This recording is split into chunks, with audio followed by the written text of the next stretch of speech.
Mega ಸುದ್ದಿ ವಿಶೇಷ ಕಾರ್ಯಕ್ರಮಕ್ಕೆ ಸ್ವಾಗತ. ನಾನು ಹೇಮಕುಮಾರ್. ಸಿಎಂ ಸಿದ್ದರಾಮಯ್ಯ ದಾಖಲೆಯ ಬಜೆಟ್ ಅನ್ನು ಮಂಡಿಸಿದ್ದಾರೆ. 16ನೇ ಬಜೆಟ್ ಅನ್ನು ಮಂಡಿಸಿದ್ರು. ಬರೋಬ್ಬರಿ 3.5 ಗಂಟೆಗಳ ಕಾಲ ಈ ಬಜೆಟ್ ಮಂಡನೆ ಆಯಿತು. ಕಳೆದ ಬಾರಿಗಿಂತ ಈ ಬಾರಿ ಇದರ ಗಾತ್ರ ಕೂಡ ದೊಡ್ಡದಾಗಿದೆ. ಸೊ ಹಂಗಾಗಿ ಸಹಜವಾಗಿ ಯಾವ ಕ್ಷೇತ್ರಕ್ಕೆ ಯಾವ ವಲಯಕ್ಕೆ ಎಷ್ಟೆಷ್ಟು ಕೊಡಲಾಗಿದೆ ಅನ್ನುವಂಥ ಪ್ರಶ್ನೆ ಈಗ. ಇದರ ಜೊತೆಗೆ ಎಷ್ಟರ ಮಟ್ಟಿಗೆ ಇದು ಈಡೇರಿಕೆ ಆಗತ್ತೆ ಅಂತೇಳಿ ಎಲ್ರಿಗೂ ಕೂಡ ಈ ಬಜೆಟ್ ಅನ್ನು ನೋಡ್ತಾ ಇದ್ರೆ ಓಕೆ ಅಂತ ಅನಿಸ್ತಾ ಇದೆ. ಸೊ ಹಂಗಾಗಿ ಜನಸಾಮಾನ್ಯರು ಏನು ಹೇಳ್ತಾರೆ, ಸಹಜವಾಗಿ ಬಿಜೆಪಿ ಅಂತ ಹೇಳಿದಾಗ ಅದನ್ನ ವಿರೋಧ ಮಾಡೋದು ಸಹಜ. ಸೊ ಹಂಗಾಗಿ ಒಟ್ಟಾರೆಯಾಗಿ ಆರ್ಥಿಕ ತಜ್ಞರು ಏನು ಹೇಳ್ತಾರೆ, ಈ ಬಜೆಟ್ ಹೇಗಿದೆ, ಪ್ಲಸ್ ಮೈನಸ್ ಏನು, ಎಲ್ಲದರ ಬಗ್ಗೆ ಚರ್ಚೆ ಮಾಡ್ತೀವಿ. ಇದೇ ಇವತ್ತಿನ ವಿಶೇಷ. ಸಿದ್ದು ಬಜೆಟ್ ಸರ್ವರಿಗೂ ಸಮಪಾಲು.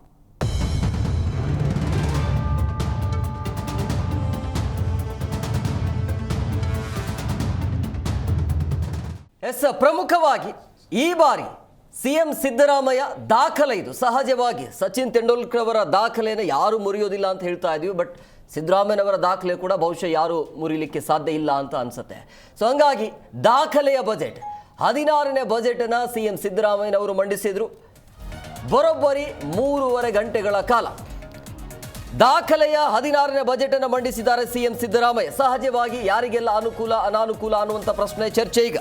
ಬಜೆಟ್ ಅಲ್ಲಿ ಸರ್ವರಿಗೂ ಸಿದ್ದರಾಮಯ್ಯ ಇಲ್ಲಿ ಒತ್ತು ಕೊಟ್ಟಿದ್ದಾರೆ. ಈ ಬಜೆಟ್ ಅನ್ನು ನೋಡ್ತಾ ಇದ್ರೆ ಗುತ್ತಿಗೆ ಮೀಸಲಾತಿ ಬಗ್ಗೆ ಮಹತ್ವದ ಘೋಷಣೆ ಮಾಡಲಾಗಿದೆ. ಶಿಕ್ಷಣ ಆರೋಗ್ಯಕ್ಕೆ ಸಿದ್ದರಾಮಯ್ಯ ಆದ್ಯತೆಯನ್ನು ಕೂಡ ಕೊಟ್ಟಿದ್ದಾರೆ. 5 ಗ್ಯಾರಂಟಿ ಯೋಜನೆಗಳಿಗೆ 51,300 ಕೋಟಿ ರೂಪಾಯಿ ಅದನ್ನು ಸಪರೇಟ್ ಇಟ್ಟಿದ್ದಾರೆ. ಸೊ ಗ್ಯಾರಂಟಿ ಸಾಮಾಜಿಕ ತತ್ವದ ಹೂಡಿಕೆ ಅಂತ ಸಿದ್ದರಾಮಯ್ಯನವರು ಕೂಡ ಹೇಳಿದ್ರು.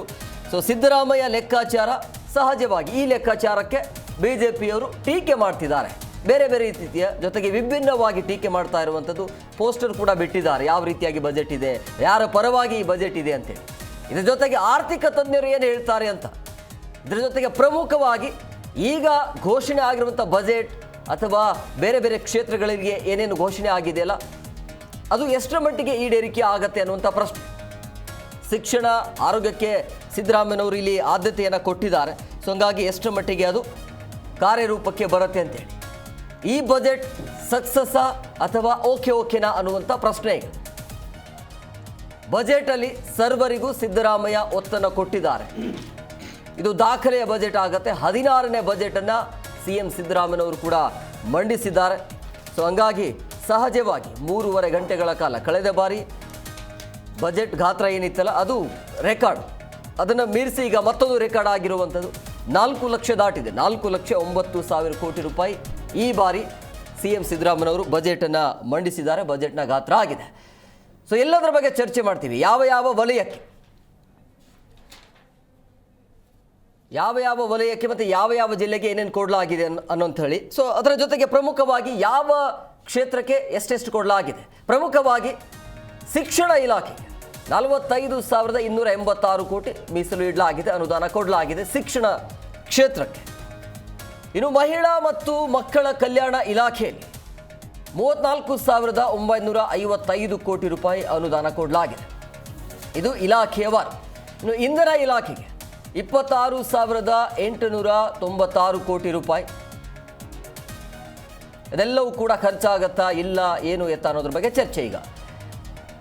ಗ್ರಾಮೀಣಾಭಿವೃದ್ಧಿ ಇಲಾಖೆಯಲ್ಲಿ 26,735 ಕೋಟಿ.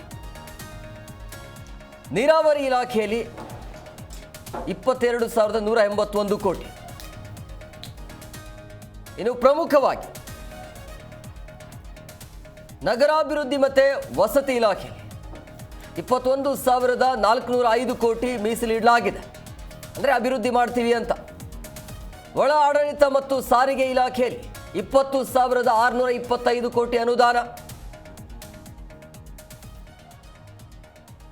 ಆರೋಗ್ಯ ಮತ್ತು ಕುಟುಂಬ ಕಲ್ಯಾಣ ಇಲಾಖೆಯಲ್ಲಿ 17,473 ಕೋಟಿ ಅನುದಾನ ನೀಡಲಾಗಿದೆ. ಇನ್ನು ಕಂದಾಯ ಇಲಾಖೆಯಲ್ಲಿ 17,201 ಕೋಟಿ. ಬಂಪರ್ ಕೊಡುಗೆ ಇದೆಲ್ಲವೂ ಕೂಡ ನೋಡ್ತಾ ಇದೆ. ಬಟ್ ಎಷ್ಟರ ಮಟ್ಟಿಗೆ ಅದು ಕಾರ್ಯರೂಪಕ್ಕೆ ಬರುತ್ತೆ ಅನ್ನುವಂಥ ಪ್ರಶ್ನೆ ಈಗ. ಸಮಾಜ ಕಲ್ಯಾಣ 16,955 ಕೋಟಿ. ಲೋಕೋಪಯೋಗಿ ಇಲಾಖೆ 11,841 ಕೋಟಿ ಮೀಸಲು ಇಡಲಾಗಿದೆ. ಈ ಇಲಾಖೆಯಲ್ಲಿ ಅಷ್ಟೊಂದು ದುಡ್ಡು ಖರ್ಚು ಮಾಡ್ತೀವಿ, ಅಭಿವೃದ್ಧಿ ಮಾಡ್ತೀವಿ ಅಂತ. ಆಹಾರ ಇಲಾಖೆ 8,275 ಕೋಟಿ ಗ್ಯಾರಂಟಿಯನ್ನು ಹೊರತುಪಡಿಸಿ ಕೊಡ್ತಾ ಇರುವಂಥ ಯೋಜನೆಗಳು. ಕೃಷಿ ತೋಟಗಾರಿಕೆ 7,145 ಕೋಟಿ ರೈತರಿಗೆ. ಪಶು ಸಂಗೋಪನೆ ಮೀನುಗಾರಿಕೆಯಲ್ಲಿ 3,977 ಕೋಟಿ ರೂಪಾಯಿ.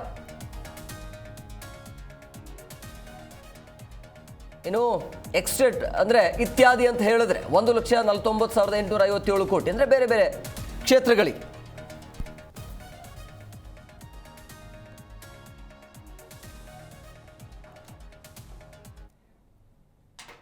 ಸಿಎಂ ಸಿದ್ದರಾಮಯ್ಯ ದಾಖಲೆಯ ಬಜೆಟ್ ಮಂಡಿಸಿದ್ದಾರೆ. ಬಜೆಟ್ ಮಂಡನೆ ಆದ ನಂತರ ಸಹಜವಾಗಿ ರಿಯಾಕ್ಟ್ ಅಂತೂ ಆಗೇ ಆಗ್ತಾರೆ ಬಿಜೆಪಿ ನಾಯಕರು ಮತ್ತು ಕಾಂಗ್ರೆಸ್ ನಾಯಕರು. ಯಾರೇನು ಹೇಳಿದ್ದಾರೆ ಕೇಳೋಣ. ಬಜೆಟ್ ಅಂದರೆ ಏನು, ಫೈನಾನ್ಸ್ ಅಂದರೆ ಏನು ಗೊತ್ತಿಲ್ಲ. ಬರೀ ಮೋದಿನಾಮಿಕ್ಸ್ ಗೊತ್ತು. ಏನು ಬರೀ ಸ್ಲೋಗನ್ ಹೊಡೆಯೋದು, ಜೈಕಾರ ಹೇಳೋದು, ಹಿಂದೂ ಮುಸ್ಲಿಂ ಗಲಾಟೆ ಮಾಡಿಸೋದು ಅಷ್ಟೇ ಗೊತ್ತಿದೆ. ಇದು ಆಯಾ ಏನು, ಕೇಂದ್ರದಿಂದ ಬರಬೇಕಾಗಿರೋ ನಮ್ಮ ಪಾಲೆಷ್ಟು, ತೆರಿಗೆ ಎಲ್ಲಿಂದ ಬರುತ್ತೆ ಇದೆಲ್ಲ ಗೊತ್ತಾ ಅವರಿಗೆ. ಹಲಾಲ್ ಬಜೆಟ್ ಅಂತೆ, ನಾಚಿಕೆ ಬರಬೇಕು ಅವರಿಗೆ. ಕನ್ನಡಿಗರಿಗೆ ಪದೇ ಪದೇ ಮಾಡ್ತಾ ಇರುವಂಥ ಅವಮಾನ ಇದು. ಏನಿದೆ ಅದರಲ್ಲಿ ಅಂತೇಳಿ ಚರ್ಚೆಗೆ ಬರಲಿ. ಇಲ್ಲಿ ಅಂಕಿಅಂಶಗಳು ಹೇಳೋಕ್ಕಾಗಲ್ಲ. ನಾನು ಹೇಳ್ತೀನಿ, ಅವ್ರಿಗೆ ಸಿಕ್ಕಿರ್ತಕ್ಕಂಥ ಒಟ್ಟಾರೆ ಬಜೆಟ್ಟಿನ ತಾತ್ಪರ್ಯ ಏನು ಅಂತಕ್ಕಂಥದ್ದನ್ನು ನಾನು ಮುಂದೆ ಹೇಳ್ತೀನಿ. ಈ ರೀತಿ ಜಾತಿಗಳ ಮಧ್ಯೆ ಒಂದು ಬಜೆಟ್ಟಿನ ಅರ್ಥವನ್ನು ಅರ್ಥೈಸ್ತಕ್ಕಂಥದ್ದು ಬಿ ಜೆ ಪಿಗೆ ಗೌರವ ತರ್ತಕ್ಕಂಥ ಕೆಲಸ ಅಲ್ಲ. ಒಂದು ಸಮಾಜನ ಗುರಿ ಮಾಡ್ಕೊಂಡು ಟೀಕೆ ಮಾಡ್ತಕ್ಕಂಥದ್ದಲ್ಲ. ಒಟ್ಟಾರೆ ಬಜೆಟ್ ಏನಾಗಿದೆ ಅಂತಕ್ಕಂಥದ್ದನ್ನು ಅವರು ವಿಶ್ಲೇಷಣೆ ಮಾಡಬೇಕು. ಬಹುಶಃ ವಿರೋಧ ಪಕ್ಷದವ್ರಿಗೆ ಏನು ಹೇಳಬೇಕು ಅಂತ ಗೊತ್ತಾಗ್ತಾ ಇಲ್ಲ. ಯಾಕಂದರೆ ಅವ್ರು ಅಂದ್ಕೊಂಡಿದ್ರು ಅಭಿವೃದ್ಧಿ ಇರುವಂಥ ಬಜೆಟ್ ಕೊಡೋಕ್ಕೆ ಸಾಧ್ಯ ಇಲ್ಲ ಅಂತ. ಆದರೆ ಗ್ಯಾರಂಟಿ ಯೋಜನೆಗಳ ಅನುಷ್ಠಾನ ಯಶಸ್ವಿಯಾಗಿದೆ. ರಾಜ್ಯ ಇವತ್ತು ರಾಷ್ಟ್ರದ ಬೊಕ್ಕಸಿಗೆ ಅತಿ ಹೆಚ್ಚು ಹಣ ನೀಡ್ತಕ್ಕಂಥ ರಾಜ್ಯ ಅಂದರೆ ಕರ್ನಾಟಕ 2ನೇ ಸ್ಥಾನದಲ್ಲಿದೆ. ಮತ್ತು ಅತಿ ಹೆಚ್ಚು ತೆರಿಗೆ ನೀಡುವಂಥದ್ದು, ಅತಿ ಹೆಚ್ಚು ಬಂಡವಾಳ ಹೂಡಿಕೆ ಆಗ್ತಾ ಇರುವಂಥ ರಾಜ್ಯ ಕರ್ನಾಟಕ ಆಗಿದೆ. ಮತ್ತು ಎಲ್ಲವನ್ನು ಕೂಡ ಬ್ಯಾಲೆನ್ಸ್ ಮಾಡಿದ್ದಾರೆ. ವಿಶೇಷವಾಗಿ ಆರೋಗ್ಯ, ಶಿಕ್ಷಣ ಮತ್ತು ಒಂದು ಸಾಮಾಜಿಕ ನ್ಯಾಯಕ್ಕೆ ಅತಿ ಹೆಚ್ಚಿನ ಕೊಡುಗೆ ಕೊಟ್ಟಿರ್ತಕ್ಕಂಥ ಬಡ್ಜೆಟ್ಟು. Most irresponsible statement. ಒಂದು ಬಡ್ಜೆಟ್ ಮಾಡಿದ್ದಾರೆ, ಆಯವೇ ಮಂಡನೆ. ಮುಖ್ಯಮಂತ್ರಿಗಳು 16ನೇ ಬಡ್ಜೆಟ್ ಇದೆ, ರೆಕಾರ್ಡ್ ಬಜೆಟ್. ಮೊದಲೇ ಹೇಳಿದರೆ ಬಡ್ಜೆಟ್ ಅಂದರೆ ಅಂಕಿ ಅಂಶಗಳು ಕೂಡೋದು ಕಳೆದು ಲೆಕ್ಕಾಚಾರ ಅಲ್ಲ.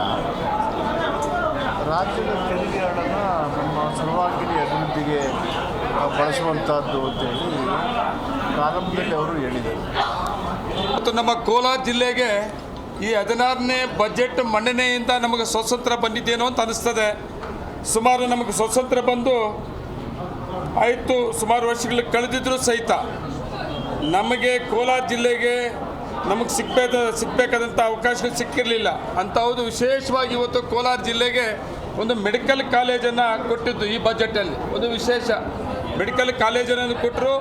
ಅದ್ರ ಜೊತೆಗೆ ಕೋಲಾರ ಜಿಲ್ಲೆಗೆ ಸಂಬಂಧಪಟ್ಟಂಗೆ ನರ್ಸಾಪುರ ಮಹಿಳಾ ವಸತಿ ನಿಲಯ ಉದ್ಯೋಗಸ್ಥರ ಮಹಿಳೆಯರಿಗೆ ಸುಮಾರು 173 ಕೋಟಿಯಲ್ಲಿ ಅವಕಾಶ ಮಾಡಿಕೊಟ್ಟಿದ್ದು. ವಿಶೇಷವಾಗಿ ನಮಗೆ ನನ್ನ ಕ್ಷೇತ್ರ ಸಂಬಂಧಪಟ್ಟಂಗೆ ಸುಮಾರು 56ನೇ ಇಸ್ವಿನಲ್ಲಿ ಹಾಸ್ಪಿಟಲ್ ಇದ್ದಂಥದ್ದು. ಆ ಹಾಸ್ಪಿಟಲ್ಗೆ ಈ ಬಜೆಟಲ್ಲಿ ಮಾಲೂರು ಹಾಸ್ಪಿಟಲ್ಗೆ ಕೂಡ ಅವಕಾಶ ಮಾಡಿಕೊಟ್ಟಂಥದ್ದು. ಅದ್ರ ಜೊತೆಗೆ ಕೋಲಾರ ಜಿಲ್ಲೆಯಲ್ಲಿ KGFನಲ್ಲೂ ಕೂಡ ಅಷ್ಟೇ ಭಾರತೀಯ ಪೊಲೀಸ್ ಪಡೆಯ ಭಾರತೀಯ ಪೊಲೀಸ್ ಪಡೆಗೆ ಒಂದು ಅವಕಾಶ ಮಾಡಿಕೊಟ್ಟಿದ್ದು. ಇವೆಲ್ಲ ನೋಡಿದಾಗ ನಮ್ಮ ಕೋಲಾರ ಜಿಲ್ಲೆಗೆ ಸನ್ಮಾನ್ಯ ಮುಖ್ಯಮಂತ್ರಿ ಸಿದ್ದರಾಮಯ್ಯರಾದ ಮೇಲೆ ಮೊದಲನೇ ಬಜೆಟಲ್ಲೂ ಕೂಡ ವಿಶೇಷವಾದ ಅವಕಾಶವನ್ನು ನಮಗೆ ಮಾಡಿಕೊಟ್ಟಿದ್ದು ನಾವು ಮರೆಯೋಂಗಿಲ್ಲ. 3,190 ಕೋಟಿ ಕೈಗಾರಿಕಾ ಸಂಪರ್ಕ ರಸ್ತೆ ಅಂತೇಳಿ ಹೋದ ಬಜೆಟಲ್ಲಿ ಕೊಟ್ಟಂಥದ್ದು. ಈ ಬಜೆಟಲ್ಲೂ ಕೂಡ ನಮಗೆ ಮೆಡಿಕಲ್ ಕಾಲೇಜ್ ಮತ್ತು ಇಂಡಸ್ಟ್ರಿಯಲ್ ಏರಿಯಲ್ಲಿ ಹೆಣ್ಮಕ್ಳಿಗೆ ಒಂದು ವಸತಿ ನಿಲಯ ಮತ್ತು ಅದ್ರ ಜೊತೆಗೆ KGFಗೊಂದು ಅವಕಾಶ ಮತ್ತು ನನ್ನ ಕ್ಷೇತ್ರಕ್ಕೆ ಕೂಡ ಒಂದು ಅವಕಾಶ ಸಿಕ್ಕಿರೋದು ನಮಗೆಲ್ಲ ಕೂಡ ಕೋಲಾರ ಜಿಲ್ಲೆಯ ಜನತೆಗೆ ಸಿಕ್ಕಂಥ ನ್ಯಾಯ ಇದು. 1,16,000 ಕೋಟಿ ರೂಪಾಯಿಯ ಸಾಲವನ್ನು ಮಾಡಿ ನಾನು ಭಾಳ ದಾಖಲೆಯ ಬಜೆಟನ್ನು ಮಂಡಿಸ್ತಾ ಇದ್ದೀನಿ ಅಂತ ಹೇಳ್ತಾ ಯಾವುದೇ ಮೂಲಭೂತ ಸೌಕರ್ಯವನ್ನು ಇಡೀ ಕರ್ನಾಟಕದ ಜನರಿಗೆ ಕೊಡೋದರಲ್ಲಿ ಈ ಸರ್ಕಾರ ಸಂಪೂರ್ಣವಾಗಿ ವಿಫಲ ಆಗಿರುವಂಥದ್ದು ನಮ್ಮೆಲ್ಲರಿಗೂ ಕೂಡ ನಿರಾಶೆಯನ್ನು ಇವತ್ತು ಮೂಡಿಸಿದೆ. ಎರಡನೇದು, ಆರ್ಥಿಕತೆಯಲ್ಲಿ ವಿಭಜನೆಯನ್ನು ಮಾಡುವಂಥ ಪ್ರಯತ್ನವನ್ನು ಈ ಸರ್ಕಾರ ಮಾಡಿರುವಂಥದ್ದು. ಸಿದ್ದರಾಮಯ್ಯ ತನ್ನ ಆಡಳಿತದ ವ್ಯವಸ್ಥೆಯಲ್ಲಿ ಸಮಾಜವನ್ನು ವಿಭಜನೆ ಮಾಡಿದರು ಬೇರೆ ಬೇರೆ ದೃಷ್ಟಿಕೋನದಿಂದ. ಇವತ್ತು 2 ಕೋಟಿ ರೂಪಾಯಿಯ ಗುತ್ತಿಗೆಯಲ್ಲಿ ಮತ್ತು 1 ಕೋಟಿ ರೂಪಾಯಿಯ ಸರ್ಕಾರಿ ಖರೀದಿಯಲ್ಲಿ ಮುಸಲ್ಮಾನರಿಗೆ ಮೀಸಲಾತಿಯನ್ನು ನೀಡ್ತೀವಿ ಅನ್ನೋದನ್ನು ಅವ್ರು ಹೇಳೋದ್ರ ಮುಖಾಂತರ ಆರ್ಥಿಕತೆಯಲ್ಲೂ ಕೂಡ ವಿಭಜನೆಯನ್ನು ಮಾಡುವಂಥ ಪ್ರಯತ್ನವನ್ನು ಮಾಡಿ ಗ್ರಾಮಗಳಲ್ಲಿ ಇನ್ನು ವಿಭಜನೆಯನ್ನು ಮಾಡುವಂಥ ಪ್ರಯತ್ನವನ್ನು ಸಿದ್ದರಾಮಯ್ಯನವರಿಂದ ನಾವು ನಿರೀಕ್ಷೆ ಮಾಡಿರಲಿಲ್ಲ. ಎಲ್ಲದರ ಬಗ್ಗೆ ಮಾತನಾಡೋದಕ್ಕೆ ಅತಿಥಿ ಅವರು ಜಾಯ್ನ್ ಆಗಿದ್ದಾರೆ. ನಾನು ಅವ್ರನ್ನ ಕಾರ್ಯಕ್ರಮಕ್ಕೆ ವೆಲ್ಕಮ್ ಮಾಡ್ತೀನಿ. ಮೊದಲನೇದಾಗಿ ದಿಲೀಪ್ ಗೌಡ, ಬಿಜೆಪಿಯ ವಕ್ತಾರರು, ಸರ್ ಕಾರ್ಯಕ್ರಮಕ್ಕೆ ಆತ್ಮೀಯವಾದಂಥ ಸ್ವಾಗತ. ಹಾಗೆಯೇ ಕಾಂಗ್ರೆಸ್ ವಕ್ತಾರರಾಗಿರುವಂಥ ಮಹಾಂತೇಶ್ ಶೆಟ್ಟಿ ಅವರು, ಸರ್ ತಮಗೂ ಕೂಡ ಕಾರ್ಯಕ್ರಮಕ್ಕೆ ಆತ್ಮೀಯವಾದಂಥ ಸ್ವಾಗತ. ಇನ್ನು JDS ವಕ್ತಾರರು ಡಾಕ್ಟರ್ ನಾಗೇಂದ್ರ ಪಿ, ಸರ್ ತಮಗೂ ಕೂಡ ಕಾರ್ಯಕ್ರಮಕ್ಕೆ ಆತ್ಮೀಯವಾದಂಥ ಸ್ವಾಗತ. ಎಸ್ ದಿಲೀಪ್ ಅವರೇ, ಪ್ರಮುಖವಾಗಿ ದಾಖಲೆಯ ಬಜೆಟ್ ಆಗುತ್ತೆ ಇದು. ಈ ಬಜೆಟ್ ನೋಡ್ತಾ ಇದ್ರೆ ನಿಮ್ಗೆ ಏನು ಅನ್ಸುತ್ತೆ ಸರ್? ನೋಡಿ,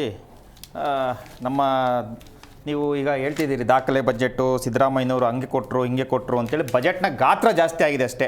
4 ಲಕ್ಷ ಕೋಟಿ ಬಜೆಟ್ನ ಗಾತ್ರ ಮಾತ್ರ ಜಾಸ್ತಿ ಆಗಿದೆ.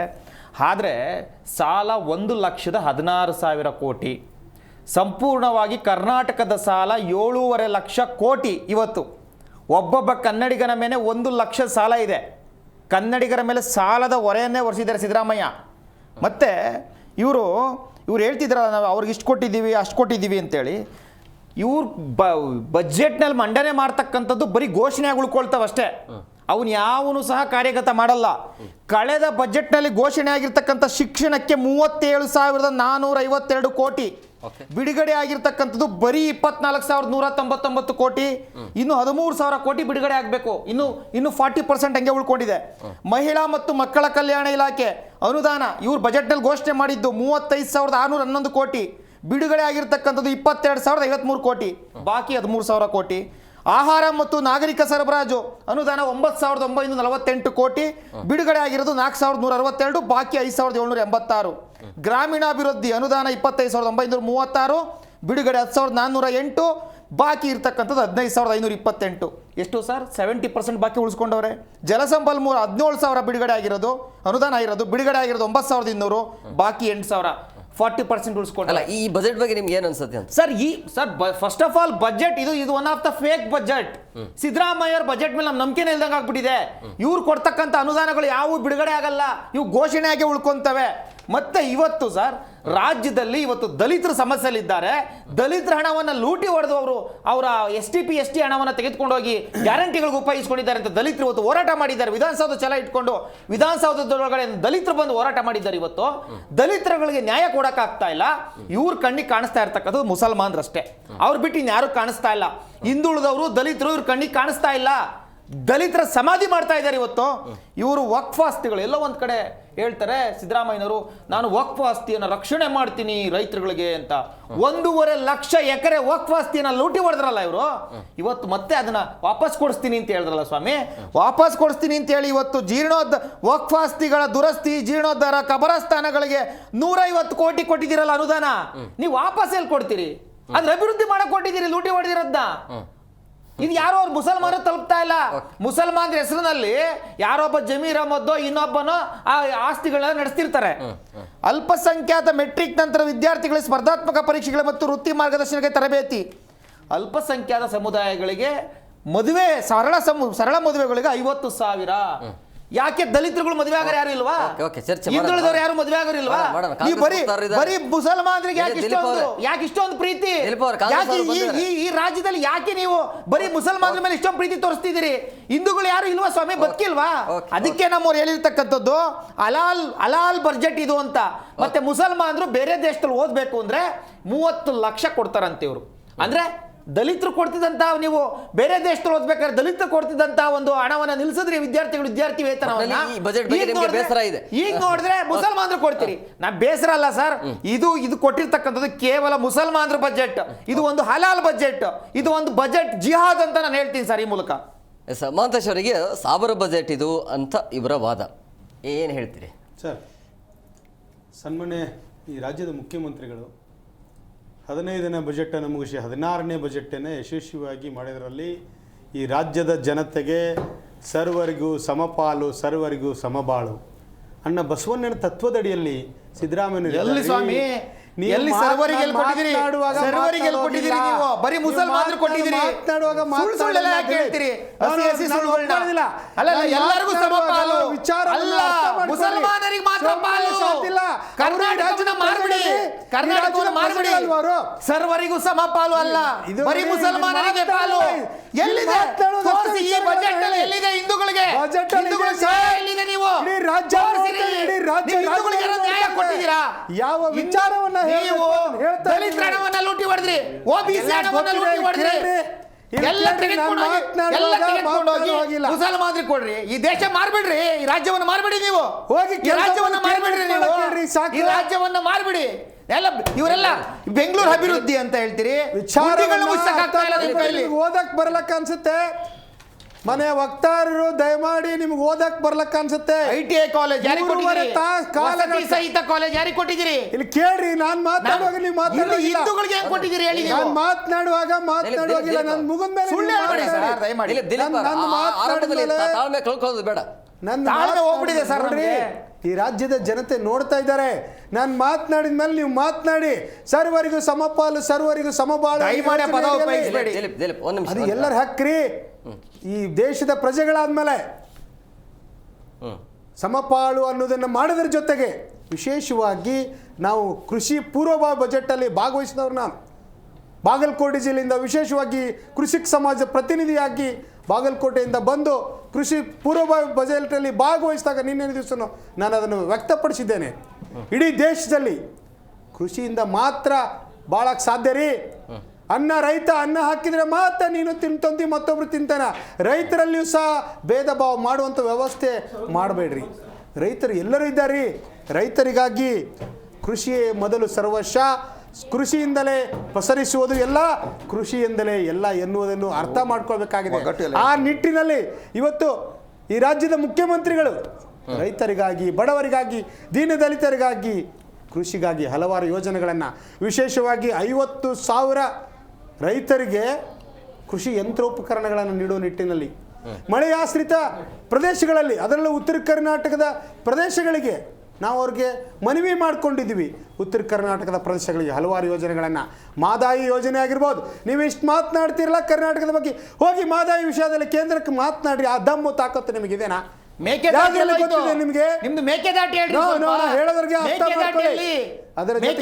ತಮಿಳುನಾಡಿಗೆ ಸೇರಿಸ್ಬಿಟ್ರಲ್ಲ, ಮೇಕೆದಾಟು ಬಗ್ಗೆ ಮಾತಾಡ್ರಿ. DPR ಎಲ್ರಿ ಮೇಕೆದಾಟು? ಮೇಲ್ದಂಡೆ ಯೋಜನೆ ಇವತ್ತು ಆ ರಾಜ್ಯದ 7 ಲಕ್ಷ ಕೋಟಿ ಸಾಲ ಮಾಡಿದಿರಿ ಈ ರಾಜ್ಯದಲ್ಲಿ. ಕೇಳ್ರಿ, ಇಲ್ಲಿ ಸುಮ್ಮನೆ ಮಾತನಾಡೋದೊಂದು 2 ಎಕರೆ ಇಟ್ಕೊಂಡು ಮಾತನಾಡ್ದಲ್ಲಿ ಸುಮ್ಮನೆ ಅಲ್ಪಸಂಖ್ಯಾತರ ಮಾತನಾಡಿ 7 ಲಕ್ಷ ಕೋಟಿ ಸಾಲ ಮಾಡಿದಿರಿ ಅಂತ ಹೇಳಿದ್ದು. ಅದನ್ನ ಪ್ರತಿಯೊಬ್ಬ ರೈತರಿಗೆ, ಮಹಿಳೆಯರಿಗೆ, ಯುವಕರಿಗೆ ಏನು ಕೊಟ್ಟಿದೆ ಅದನ್ನು ಚರ್ಚೆ ಮಾಡ್ರಿ. ಚರ್ಚೆ ಮಾಡಬೇಕಾಗಿದ್ದು ನಿಮ್ಮ ಧರ್ಮ. ನೈಜವಾಗಿ ಹೇಳಕ್ಕೆ ಅರ್ಥ ಮಾಡ್ಕೊಳ್ರಿ. ಸುಮ್ಮನೆ ಬಂದು ಕೂಗಾಡಿದ್ರಲ್ಲ. ಮುಂದೆ ರಾಜ್ಯದ ಜನತೆ ನೋಡ್ತಾ ಇದ್ದಾರೆ. ಆ ರಾಜ್ಯದ ಜನತೆಗೆ ನೈಜ ಘಟನೆಗಳು ಗೊತ್ತಾಗಬೇಕು. ಇನ್ನು ವಿಚಾರಗಳನ್ನ ತೆಗೆದುಕೊಂಡು ಬಂದು ಚರ್ಚೆ ಮಾಡಿ. ನೈಜ ಘಟನೆ ಹೇಳಿ ಆಯ್ತು. ನೀವು ಚರ್ಚೆ ಮಾಡ್ಬೇಕಾದ್ರೆ ಸತ್ಯಾಂಶಗಳನ್ನು ತೆಗೆದುಕೊಂಡು ಚರ್ಚೆ ಮಾಡ್ರಿ. ಅಲ್ಪಸಂಖ್ಯಾತರು ಅಂತೇಳಿ ಕೇಳಲ್ಲ ಯಾರು ಜನ. ನೋಡಿ, ಆರೋಗ್ಯ ಇಲಾಖೆಯನ್ನು ನಾವು ನೋಡಿದಾಗ, ಆರೋಗ್ಯ ಇಲಾಖೆಗೆ ಈಗಾಗಲೇ ಮಾಲೂರು MLA ಅವರು ಈಗ ತಾನೇ ನೋಡಿದ್ರೆ ನೀವು, 50 ವರ್ಷಗಳಾದರೂ ಸಹ ನಮಗೆ ಸ್ವಾತಂತ್ರ್ಯ ಅನ್ನೋದು ಸಿಕ್ಕಿದಿಲ್ಲ. 55 ವರ್ಷಗಳ ಮೇಲೆ ಕೋಲಾರ ಜಿಲ್ಲೆಗೆ ಇವತ್ತು ಸ್ವಾತಂತ್ರ್ಯ ಸಿಕ್ಕಿದೆ ಅನ್ನೋ ಮಾತನ್ನು ಒಬ್ಬ ಶಾಸಕರು ಇವತ್ತು ನಿಮ್ಮ ಎದುರುಗಡೆ ಹೇಳಿದ್ರು. ಯಾಕಂದರೆ ಅಲ್ಲಿ ಯಾವುದೇ ಮೆಡಿಕಲ್ ಸೌಲಭ್ಯಗಳಿರಲಿಲ್ಲ. ಇವತ್ತೊಂದು ಅವ್ರಿಗೆ ವಿಶೇಷವಾದ ಮೆಡಿಕಲ್ ಸೌಲಭ್ಯ ಕೊಟ್ಟಿದೆ. ಇಂಥದ್ರ ಬಗ್ಗೆ ಚರ್ಚೆ ಮಾಡ್ರಿ. ಇದಕ್ಕೆ ಎಲ್ಲಿಂದ ಅನುದಾನ ಬರುತ್ತೆ, ಏನ್ ಬರುತ್ತೆ, ಇದನ್ನೆಲ್ಲ ಚರ್ಚೆ ಮಾಡ್ರಿ. ಭಾಷಣ ಅದರ ಜೊತೆಗೆ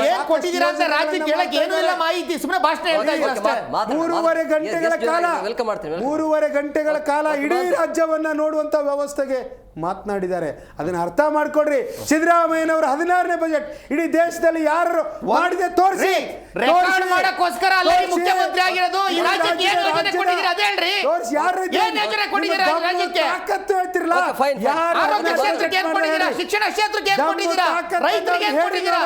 ರೈತರ ಸಮಾಧಿ ಮಾಡ್ತಾ ಇದ್ದೀರಾ ಇವತ್ತು. ಓಕೆ, ಓಕೆ, ಮಾತಾಡಿ. ದೇಶದಲ್ಲಿ ಪ್ರಧಾನಮಂತ್ರಿಗಳಿಗೆ ಚಾಲೆಂಜ್ ಆಗೋ ನಿಟ್ಟಿನಲ್ಲಿ, ದೇಶಕ್ಕೆ ಮಾದರಿ ಆಗೋ ನಿಟ್ಟಿನಲ್ಲಿ ಏನ್ ಕೊಟ್ಟಿದ್ದೀರಾ budget ಹೇಳಿ ಅಂತ ಮಂಡನೆ ಪ್ರಧಾನಮಂತ್ರಿ ಹೆಸರು ಅದನ್ನ ಹೇಳ್ತೀರಾ? ಅರ್ಥ ಮಾಡ್ಕೊಳ್ರಿ. ಒಂದು ನಿಮಿಷ. ಓಕೆ, ಸಮಯ ಇಲ್ಲ. ಗೆಸ್ಟ್ ಜಾಯ್ನ್ ಆಗ್ತಿದ್ದಾರೆ, ವೆಲ್ಕಮ್ ಮಾಡ್ಬಿಡ್ತೀನಿ.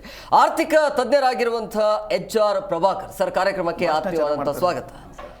ಇನ್ನು ಹಾಗೇನೆ AP ವಕ್ತಾರರು ಉಮೇಶ್ ಬಾಬು ಪಿಳ್ಳೆಗೌಡರು ಸರ್ ಕಾರ್ಯಕ್ರಮಕ್ಕೆ ಆತ್ಮೀಯವಾದಂತಹ ಸ್ವಾಗತ. ನಮಸ್ಕಾರ. ಎಸ್ ಪ್ರಭಾಕರ್ ಸರ್, ನಾನು ನಿಮ್ಮ ಹತ್ರನೇ ಬರ್ತೀನಿ. ಭಾಳಷ್ಟು ನಿರೀಕ್ಷೆ ಇತ್ತು ಈ ಬಾರಿ ಈ ಗ್ಯಾರಂಟಿನ ಬಿಟ್ಟು ಹೊಸ ಯೋಜನೆಗಳು ಏನು ಇರಬಹುದು ಅಂತೇಳಿ. ಬಟ್ ಈ ದಾಖಲೆಯ ಬಜೆಟ್ ಜೊತೆಗೆ ಗಾತ್ರ ಕೂಡ ದೊಡ್ಡದಾಗಿದೆ, 4 ಲಕ್ಷ ಕೋಟಿ ಮೇರಿದೆ. ಸೊ ಈ ಬಜೆಟ್ನ ಪ್ಲಸ್ ಮತ್ತು ಮೈನಸ್ ಏನು ಅಂತ ನೀವು ಹೇಗೆ ನೋಡ್ತೀರಿ ಈ ಬಜೆಟ್ನ? ಯಾವುದೇ ಆಯವ್ಯಯ ಅಂದ ತಕ್ಷಣ ಶ್ರೀಸಾಮಾನ್ಯನಿಗೆ ಒಂದು ಆಸೆ ಚಿಗುರೊಡೆಯುತ್ತೆ. ನಮಗೇನಾದರೂ ಹೊಸತನ್ನು ಕೊಡಬಹುದಾ, ನಮ್ಮ ಬದುಕು ಇನ್ನಷ್ಟು ಸುಧಾರಿಸಬಹುದಾ, ನಮ್ಮ ಬದುಕಿನಲ್ಲಿ ಒಂದಷ್ಟು ಬದಲಾವಣೆಗಳಾಗಬಹುದಾ, ಮತ್ತು ನಮ್ಮ ಸಾಮಾಜಿಕ ಸ್ಥಿತಿಗತಿ ಒಂದಷ್ಟು ಎತ್ತರಕ್ಕೆ ಔನ್ನತ್ಯಕ್ಕೆ ಏರಬಹುದಾ ಅನ್ನುವಂಥ ಒಂದು ನಿರೀಕ್ಷೆ ಸಹಜವಾಗಿರುತ್ತೆ. ಆದರೆ ಇವತ್ತಿನ ಓವರಾಲ್ ಬಡ್ಜೆಟ್ ನಾವು ನೋಡಿದಾಗ ಸೊ ನಮಗೆ ಈಗ ಏನು ಅಲೋಕೇಟ್ ಮಾಡಿದ್ದಾರೆ, ಯಾವ ಇಲಾಖೆಗಳಿಗೆ ಎಷ್ಟು ಕೊಟ್ಟಿದ್ದಾರೆ ಅನ್ನುವಂಥ ಓವರಾಲ್ ಪಿಕ್ಚರನ್ನು ನೋಡಿದಾಗ, ದ ಕ್ವಾಂಟಮ್ ಆಫ್ ದಿ ಬಡ್ಜೆಟ್ನ ಗಾತ್ರವನ್ನು ನೋಡಿದಾಗ, ಈಗ ಆಲ್ರೆಡಿ ಅವ್ರ ಬಡ್ಜೆಟ್ ಭಾಷಣದಲ್ಲೂ ಕೂಡ ಮಾತನಾಡಿದ್ದಾರೆ CM ಏನಂದರೆ ನಮಗಿನ್ನೂ ತೆರಿಗೆ ಅನ್ನುವಂಥದ್ದು ಕೇಂದ್ರ ಸರ್ಕಾರದಿಂದ ಇನ್ನೂ ಸಾಕಷ್ಟು ಬಾಕಿ ಇದೆ ಅಂತ ಕೂಡ ಪ್ರಸ್ತಾಪ ಮಾಡ್ತಾ ಹೋದರು.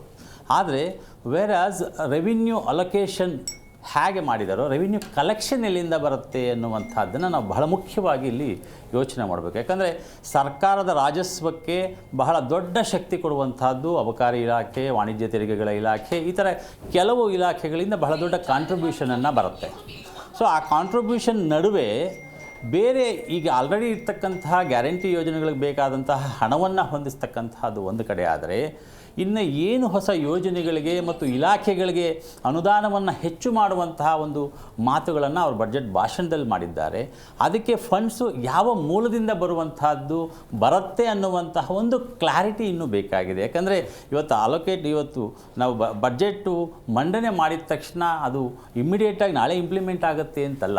ಆದರೆ ಅದಕ್ಕೆ ಬೇಕಾಗಿರ್ತಕ್ಕಂಥ ಸೋರ್ಸಸ್ ಏನು, ಆ ಸೋರ್ಸಸ್ಸನ್ನು ಆ ರೆವಿನ್ಯೂ ಬರಲಿಕ್ಕೆ ಮೂಲ ಏನೆಲ್ಲ ಇನ್ನೂ ಹೊಸ ಕಾನೂನುಗಳನ್ನು ಜಾರಿ ಮಾಡಬೇಕಾಗತ್ತೆ, ಹೊಸ ಪ್ರಯತ್ನಗಳನ್ನು, ಹೊಸ ಆವಿಷ್ಕಾರಗಳನ್ನು ಮಾಡಬೇಕಾಗತ್ತೆ, ಮತ್ತು ಯಾವ ಇಲಾಖೆಗಳಿಂದ ಇನ್ನೂ ಹೆಚ್ಚಿನ ಅನುದಾನವನ್ನು ಅವರು ನಿರೀಕ್ಷೆ ಮಾಡ್ತಾರೆ ಅಥವಾ ಹೆಚ್ಚಿನ ರೆವಿನ್ಯೂ ಕಲೆಕ್ಷನನ್ನು ನಿರೀಕ್ಷೆ ಮಾಡ್ತಿದ್ದಾರೆ, ಇದನ್ನು ಬ್ಯಾಲೆನ್ಸ್ ಮಾಡಬೇಕಾದ್ರೆ ಸೊ ಅದರ ಮೂಲ ಹಿನ್ನೆಲೆ ಏನು ಅನ್ನುವಂತಹ ಒಂದು ಕ್ಲಾರಿಟಿ ನಮಗಿನ್ನೂ ಬೇಕಾಗಿದೆ.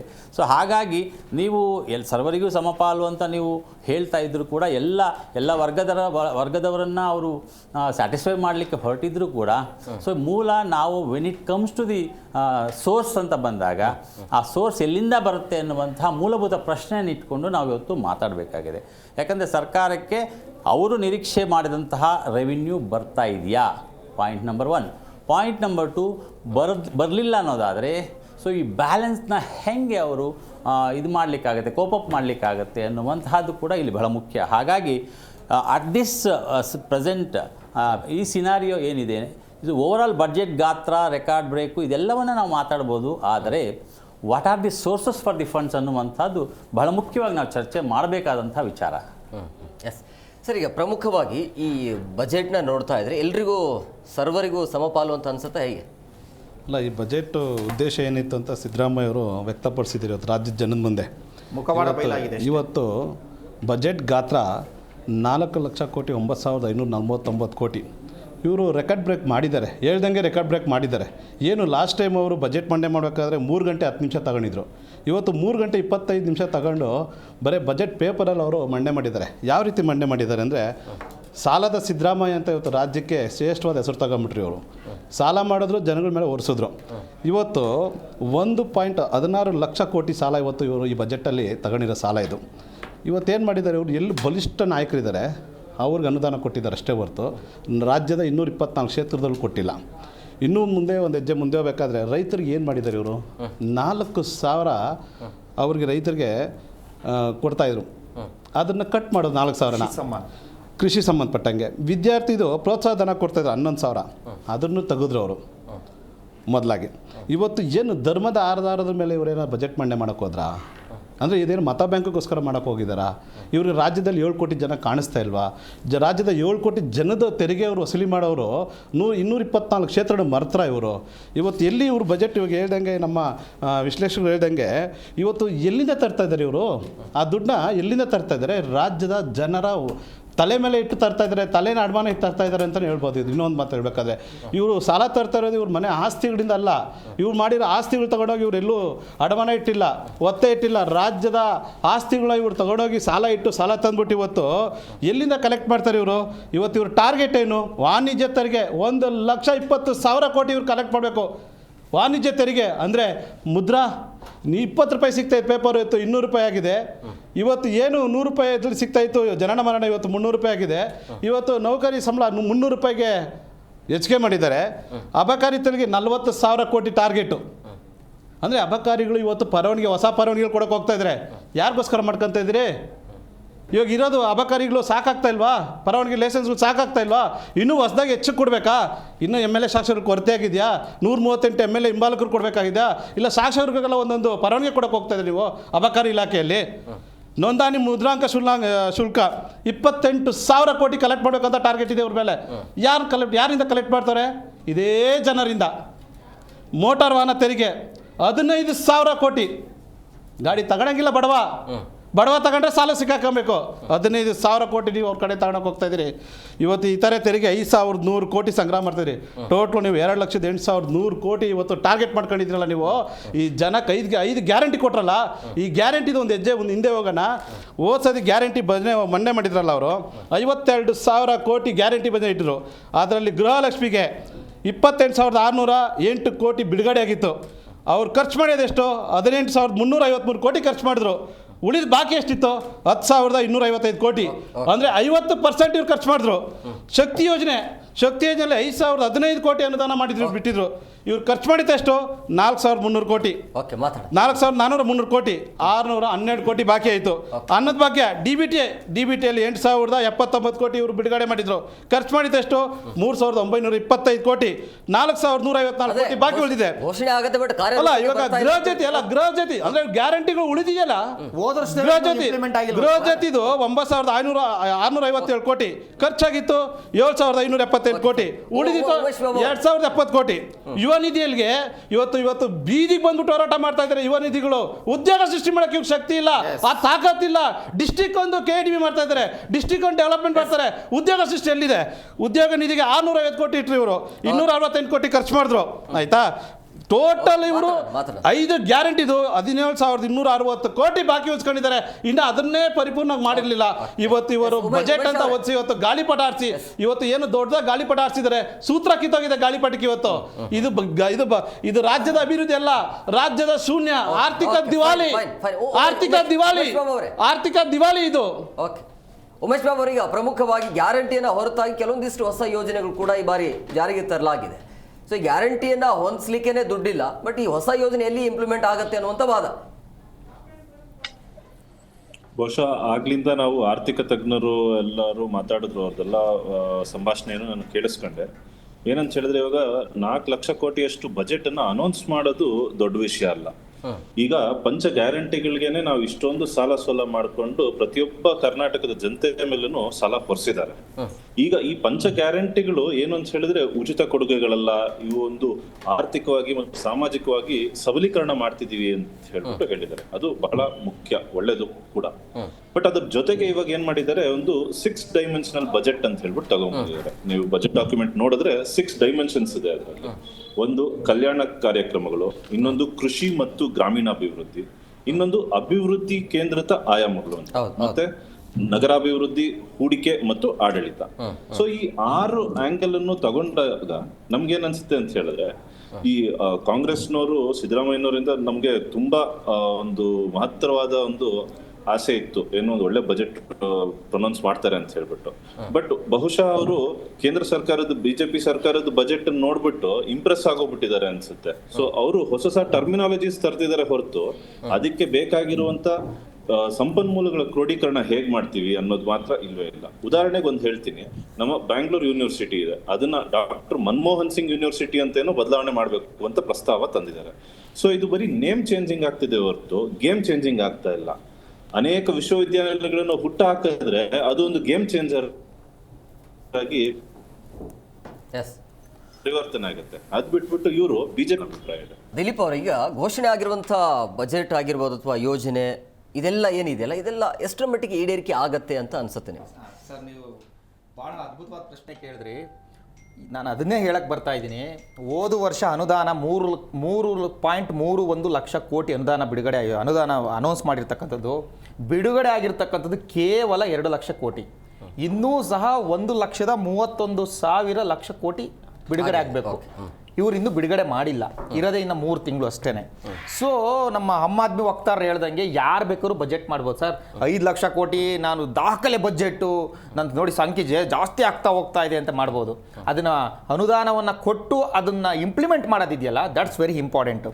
ಸರ್, ಇವ್ರು ಗ್ಯಾರಂಟಿದು ಹೇಳ್ತಿದಾರಲ್ಲ ಸರ್, ಗ್ಯಾರಂಟಿ ಯೋಜನೆಗಳಿಗೆ ಕಳೆದ ವರ್ಷ 38 ಕೋಟಿ, ಅಂದರೆ 2023ನೇ ಇಸ್ವಿನಲ್ಲಿ 28,000 ಕೋಟಿ ಅದಕ್ಕೆ ಅಲಾಟ್ ಮಾಡಿದ್ರು. ಕಳೆದ ವರ್ಷ 52,000 ಕೋಟಿ ಅಲಾಟ್ ಮಾಡಿದ್ರು.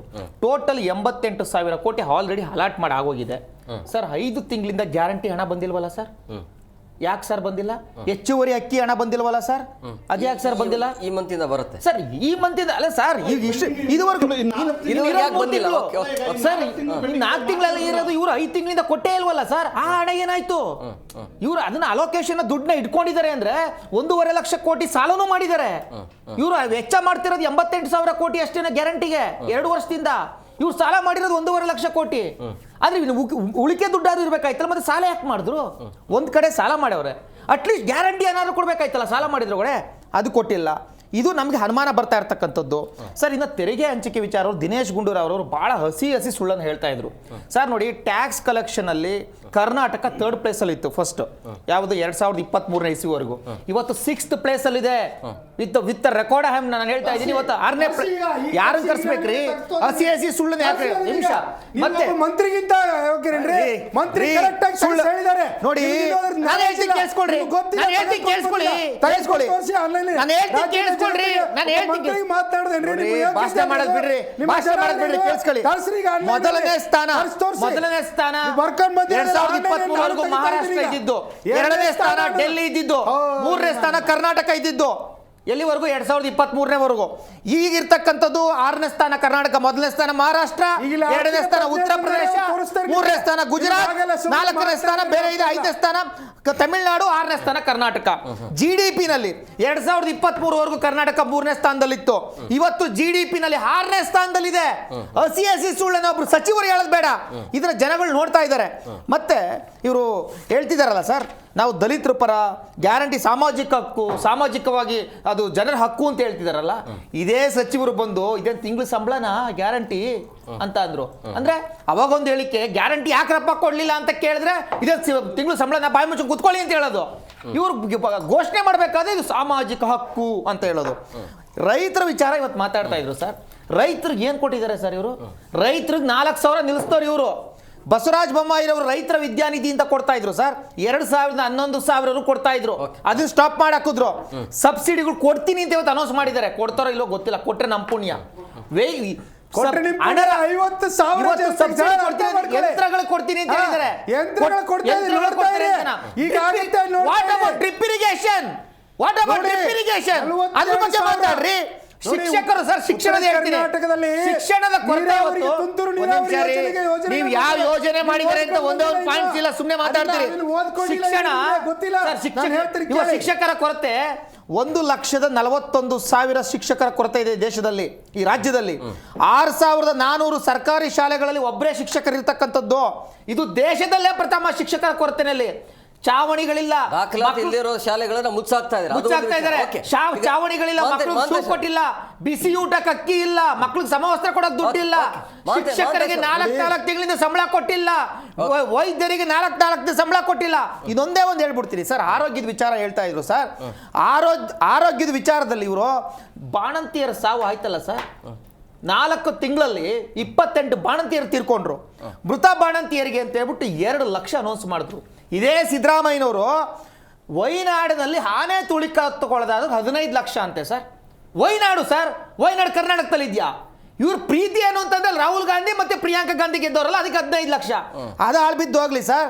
ಇವರು ಅಂಗನವಾಡಿ ಕಾರ್ಯಕರ್ತರು ಒಂದೇ ನಿಮಿಷ ಈಗ ಮೊನ್ನೆ ತಾನೇ ಕೇರಳದಲ್ಲಿ ಒಂದು ಬಿಟ್ರೆ ಒಂದು ನೈಸರ್ಗಿಕ ಒಂದು ಘಟನೆ ನಡೆದ್ಬಿಡ್ತು ಸರ್. ಇಲ್ಲಿ ಜ್ವಲಂತ ಸಮಸ್ಯೆಗಳು ಈ ರಾಜ್ಯದಲ್ಲಿ ಇದ್ದಾವೆ. 100 ಮನೆಗಳನ್ನ ಕಟ್ಸ್ಕೊಂಡ್ ಕೊಡ್ತೀನಿ ಅಂತ ಹೇಳಿದ್ರು. ಕೇರಳದ್ರ ಆಯ್ತು ಕಟ್ಸ್ಕೊಂಡ್ ಕೊಡಿ ಅಂತಂದ್ರು. ಸಿದ್ದರಾಮಯ್ಯವರು ಬೇಡ ಜಾಗನು ನಾವೇ ತಗೋತೀವಿ ಅಂತಂದ್ರು. ಕಟ್ಸ್ಕೊಡ್ತೀವಿ ಅಂತಂದ್ರು. ಅಲ್ಲ ಸ್ವಾಮಿ, ಕರ್ನಾಟಕವನ್ನ ಆರ್ಥಿಕ ದಿವಾಳಿ ಮಾಡಿ ಹಾಕಿದೀರಾ, ಕೇರಳಕ್ಕೆ ಯಾಕ್ರಿ ಕಟ್ಸ್ಕೊಂಡ್ ಕೊಡ್ತೀರಾ? ಕೇರಳಕ್ಕೆ ವೈನಾಡಿಗೆ ಆನೆ ತುಳಿಕ ತಗೊಳಕಾದ್ರೆ ಯಾಕೆ ಕೊಡ್ತೀರಾ? ಇಲ್ಲಿ ಸಮಸ್ಯೆಗಳನ್ನ ಬಗೆಹರಿಸಿ. ಇದ್ರ ಬಗೆಹರಿಸಕ್ ಆಗ್ತಾ ಇಲ್ವ ನಿಮ್ ಕೈಲಿ? ಅಂಗನವಾಡಿ ಅವ್ರಿಗೆ 15,000 ಕೊಡ್ತೀವಿ ಅಂತ ಹೇಳಿ ಕೇವಲ 1,000 ಜಾಸ್ತಿ ಮಾಡಿದಿರಿ. ಅವ್ರೇನ್ ಭಿಕ್ಷೆ ಬೇಡರ? ಪ್ರತಿ ರೀತಿಯ ಫ್ರೀಡಂ ಪಾರ್ಕ್ ಹತ್ರ ಫೈಟ್ ಮಾಡ್ತಾ ಇದ್ದಾರೆ. ಅವ್ರಿಗೆ ನ್ಯಾಯ ಕೊಡಿಸಿ ಫಸ್ಟ್. ನಾನು ಮಾತನಾಡುವಾಗ ಜನ ನೋಡ್ತಾ ಇದ್ದಾರೆ. ದಿಲೀಪ್ ಅವರೇ ಸುಮ್ಮನೆ ಹೇಳಿ ಸರ್, ಒದರಾಡೋದ್ರಲ್ಲಿ ಅರ್ಥ ಇಲ್ಲ. ಡಿಸೈಡ್ ಮಾಡಲ್ಲ ದಯಮಾಡಿ ನೋಡಿ. ಬರೀ ಅಲ್ಪಸಂಖ್ಯಾತರ ಅಂತಿರಲ್ರಿ. ನಾಳೆ ನೀವೇ ಇಲ್ಲಿಂದ ಹೊರಗೆ ಹೋಗ್ಬೇಕಾದ್ರೆ ಏನಾದ್ರೂ ಅನಾಹುತ ಆಗ್ಬಾರ್ದು. ಆದ್ರೆ ಅದು ಬೇಕಾಗತ್ತೆ ನಿಮಗೆ ರಕ್ತ. ಆ ರಕ್ತ ಯಾರ್ದಂತ ನೋಡ್ತೀವಿ. ಈ ದೇಶದಲ್ಲಿ ಸುಮಾರು 1 ಕೋಟಿ ಜನಸಂಖ್ಯೆ, ಋಣ ತೀರಿಸೋದಕ್ಕೆ ಬಜೆಟ್ ಅಂತ 1 ಕೋಟಿ ಜನಸಂಖ್ಯೆ ಇರುವ ದಲಿತ ಸಮುದಾಯಕ್ಕೆ ಕೇಳಿ 42,000 ST ಹಣವನ್ನು ಮೀಸಲಿರಿಸಿ ದಲಿತ ಸಮುದಾಯದ ಏಳಿಗೆಗೆ, ಅದರಲ್ಲಿ ವಿಶೇಷವು 1 ಕೋಟಿ ಜನಸಂಖ್ಯೆಗೆ 28, 30, 30 ಜನಸಂಖ್ಯೆ ಆಧಾರವನ್ನು ತೆಗೆದುಕೊಂಡಾಗ 52,000 ಕೋಟಿ. 41,000 ಗ್ಯಾರಂಟಿ ಕೋಟಿ ಗ್ಯಾರಂಟಿ ಉಪಯೋಗಿಸಿದ್ರೆ ಮತ್ತೆ 40,000 ಕೋಟಿ ಮೀಸಲಿಟ್ಟವರಂತೆ. ನಾನು ಮಾತನಾಡುವಾಗ ಮಾತನಾಡೋ ಅವಕಾಶವಿಲ್ಲ. ಅಷ್ಟಿದ್ರೆ ನೀವೇ ಮಾತಾಡ್ಕೊಳ್ಳಿ. ರೈತ ಜನ ನೋಡ್ತಾ ಇದ್ದಾರಿ. ರೈತರಿಗೆ ಅಂತ ಹೇಳ್ತಾ ಇದ್ದೀರಲ್ಲ, ನೀರಾವರಿ ಯೋಜನೆಗಳನ್ನ ಉತ್ತರ ಕರ್ನಾಟಕಕ್ಕೆ ಬರೀ. ನಾನೆಲ್ಲ ಉತ್ತರ ಕರ್ನಾಟಕ ಇದ್ದೀನಿ. ಮಳೆಯಾಶ್ರಿತ ಪ್ರದೇಶಗಳಿಗೆ 21,000 ರೈತ ಹೊಂಡಗಳನ್ನ ತೆಗೆಯುವಂತ ತೆಗೆದುಕೊಳ್ತಾ ರೀ. ನಾನು ಮಾತನಾಡಿ ಕೇಳ್ಕೊಡ್ರಿ. ನಿಮ್ಗೆ ಆ ಸೌಜನ್ಯತೆ ಇಲ್ಲ. ಫಸ್ಟ್ ನಿಮ್ಗೆ ಇನ್ನು ಅದರಲ್ಲ ಬಿಜೆಪಿ ವಕ್ತಾರರು ಆ ಸೌಜನ್ಯತೆನ ತಿಳ್ಕೊಳ್ರಿ. ಮಾತನಾಡಿ ಹಿರಿಯರಿದ್ದಾರೆ, ಅದನ್ನ ಚರ್ಚೆ ಮಾಡಕ್ ಬಂದಿದ್ದಾರೆ. ವಿಚಾರಗಳನ್ನ ಅವರಿಂದ ನಾವು ಕಲ್ಕೊಳ್ಳೋಣ. ಕಲಿಯೋದನ್ನ ತಿಳ್ಕೊಳ್ರಿ. ಮಾತನಾಡುವಾಗ ರಾಜ್ಯ ದಿನೇಶ್ ಗುಂಡ್ರು ಅವರು ಆರೋಗ್ಯ ಸಚಿವರು 4-5 ಬಾರಿ ಮಂತ್ರಿಗಳಾಗಿದ್ದಾರೆ. ಚಾಲೆಂಜ್ ಮಾಡ್ತಿರಲ್ರಿ. ನಿಮ್ ಚಾಲೆಂಜ್ ಇದ್ರೆ ಏನು ತೋರಿಸ್ರಿ.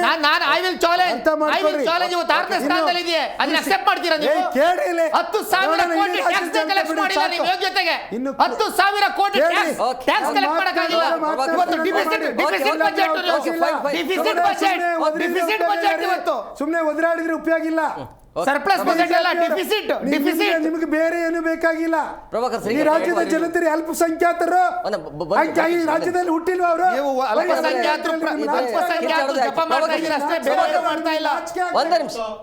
ರಾಜಕಾರಣ ಇದ್ರಲ್ಲೂ ಮಾಡ್ತಿಲ್ರಿ. ರಾಜಕೀಯ ಆಗ್ಬೇಕು ನಿಮ್ಗೆ ಸರ್. ಇವತ್ತು ಏನೇ ಹೇಳಿದ್ರು ಒಂದನ್ನು ನಾನು ಹೇಳಕ್ ಬಯಸ್ತೀನಿ. Apart from all those things ನಾವು ನೋಡಬೇಕಾಗಿರೋದು ಒಬ್ಬ ರೈತನ ಜನಜೀವನ ಅಂದರೆ ಜೀವನ ಮಟ್ಟ ಸುಧಾರಿಸ್ಲಿಕ್ಕೆ ಏನಿದೆ ಎನ್ನುವಂಥದ್ದನ್ನು ನಾವು ಚರ್ಚೆ ಮಾಡಬೇಕಾಗಿದೆ. ಯಾಕಂದರೆ ಇಲ್ಲಿ ಏನೇ ಯೋಜನೆಗಳನ್ನು ಕೊಟ್ಟರೂ ಕೂಡ ಈಗ ಅವನು ಬೆಳೆಯುವಂತಹ ಬೆಳೆಗೆ ಅವನು ಪ್ರೊಡಕ್ಟ್ ಮಾಡುವಂತಹ ಏನು ಹಾಲಿಗಿರ್ಬೋದು, ಹೈನುಗಾರಿಕೆಗಿರ್ಬೋದು, ಮೀನುಗಾರಿಕೆಗಿರ್ಬೋದು, ಈ ಥರ ಬಂದಾಗ ಯಾವಾಗ ರೈತನ ಬದುಕು ಸುಧಾರಿಸುತ್ತೆ ಅಂದರೆ ಅವನಿಗೆ ಸಿಗಬೇಕಾದಂತಹ ಬೆಲೆ, ಸಿಗಬೇಕಾದಂತಹ ಮಾರುಕಟ್ಟೆ, ಟ್ರಾನ್ಸ್ಪೋರ್ಟೇಷನ್, ಲಾಜಿಸ್ಟಿಕ್ಸ್, ಅಂದರೆ ಒಂದು ಊರಿನಿಂದ ಮತ್ತೊಂದು ಊರಿಗೆ ಅವನು ಸುಗಮವಾಗಿ ಸಾಗಿಸುವಂಥದ್ದು. ಸೊ ಇವೆಲ್ಲ ಬೇಸಿಕ್ಕು ಇನ್ಫ್ರಾಸ್ಟ್ರಕ್ಚರು ನಮಗೆ ಬೇಕಾಗಿರ್ತಕ್ಕಂಥದ್ದು. ನಾವೇನೇ ಸ್ಟ್ಯಾಟಿಸ್ಟಿಕ್ಸ್ ಮಾತಾಡಿದ್ರೂ ಕೂಡ ಮೂಲಭೂತವಾಗಿ ರೈತನ ಬದುಕು ಹೇಗೆ ಹಸನಾಗಿ ಮಾಡಬಹುದು, ಹೇಗೆ ಇನ್ನಷ್ಟು ಸುಗಮವಾಗಿ ಮಾಡ್ಬೋದು ಅನ್ನುವಂಥದ್ರ ಬಗ್ಗೆ ಮೊದಲು ಚರ್ಚೆ ಆಗಬೇಕಾಗಿದೆ. ಕಾರಣ ಇಲ್ಲಿ ಬರ್ತಕ್ಕಂಥ ರೆವಿನ್ಯೂ ಗ್ಯಾರಂಟಿ ಯೋಜನೆಗಳಿಗೂ ಹೋಗುತ್ತಾ ಅಥವಾ ಬೇರೆ ಬೇರೆ ಇಲಾಖೆಗಳಿಗೆ ಏನು ಅನುದಾನವನ್ನು ಘೋಷಣೆ ಮಾಡಿದರೆ ಅದಕ್ಕೆ ಹೋಗುತ್ತಾ ಅನ್ನೋದಕ್ಕಿಂತ ಹಾಗೆ ರೆವಿನ್ಯೂ ನಿಜವಾಗ್ಲೂ ಅಷ್ಟು ಬರಲಿಕ್ಕೆ ಸಾಧ್ಯನಾ? ಬರಲಿಲ್ಲ ಅಂದರೆ ಸಾಲ ಮಾಡಿದಾಗ ನ್ಯಾಚುರಲಿ ಪ್ರತಿಯೊಬ್ಬ ಪ್ರಜೆಯ ಮೇಲೆ ಆ ಸಾಲದ ತೂಗು ಕತ್ತಿ ಇದ್ದೇ ಇರುತ್ತೆ. ಸೊ ಹಾಗಾಗಿ ಇಲ್ಲಿ ಶ್ರೀಸಾಮಾನ್ಯನ ಮೇಲಿನ ಹೊರೆಯನ್ನು ಕಡಿಮೆ ಮಾಡಬೇಕೆ ಹೊರತು ನಾವು ಯೋಜನೆಗಳನ್ನು ಮಾಡಿದ್ದೇವೆ ಅಥವಾ ಅನುದಾನವನ್ನು ಹೆಚ್ಚು ಮಾಡಿದ್ದೇವೆ ಅನ್ನೋದಕ್ಕಿಂತಲೂ ನನ್ನ ತಲೆಯ ಮೇಲೆ ಎಷ್ಟು ಸಾಲ ಇದೆ ಎನ್ನುವಂತಹ ಒಂದು ನಿರಾಳ ಮನುಷ್ಯನಿಗೆ, ಶ್ರೀಸಾಮಾನ್ಯನಿಗಿರಬೇಕಾಗತ್ತೆ. ಅಂದರೆ ಸರ್ಕಾರ ಎಷ್ಟು ಸಾಲ ಮಾಡ್ತಿದೆ, ಇದನ್ನು ಹೇಗೆ ಕೋಪಪ್ ಮಾಡ್ತಿದೆ ಅನ್ನುವಂತಹ ತಿಳುವಳಿಕೆ ಕೂಡ ಶ್ರೀಸಾಮಾನ್ಯನಿಗಿರಬೇಕು.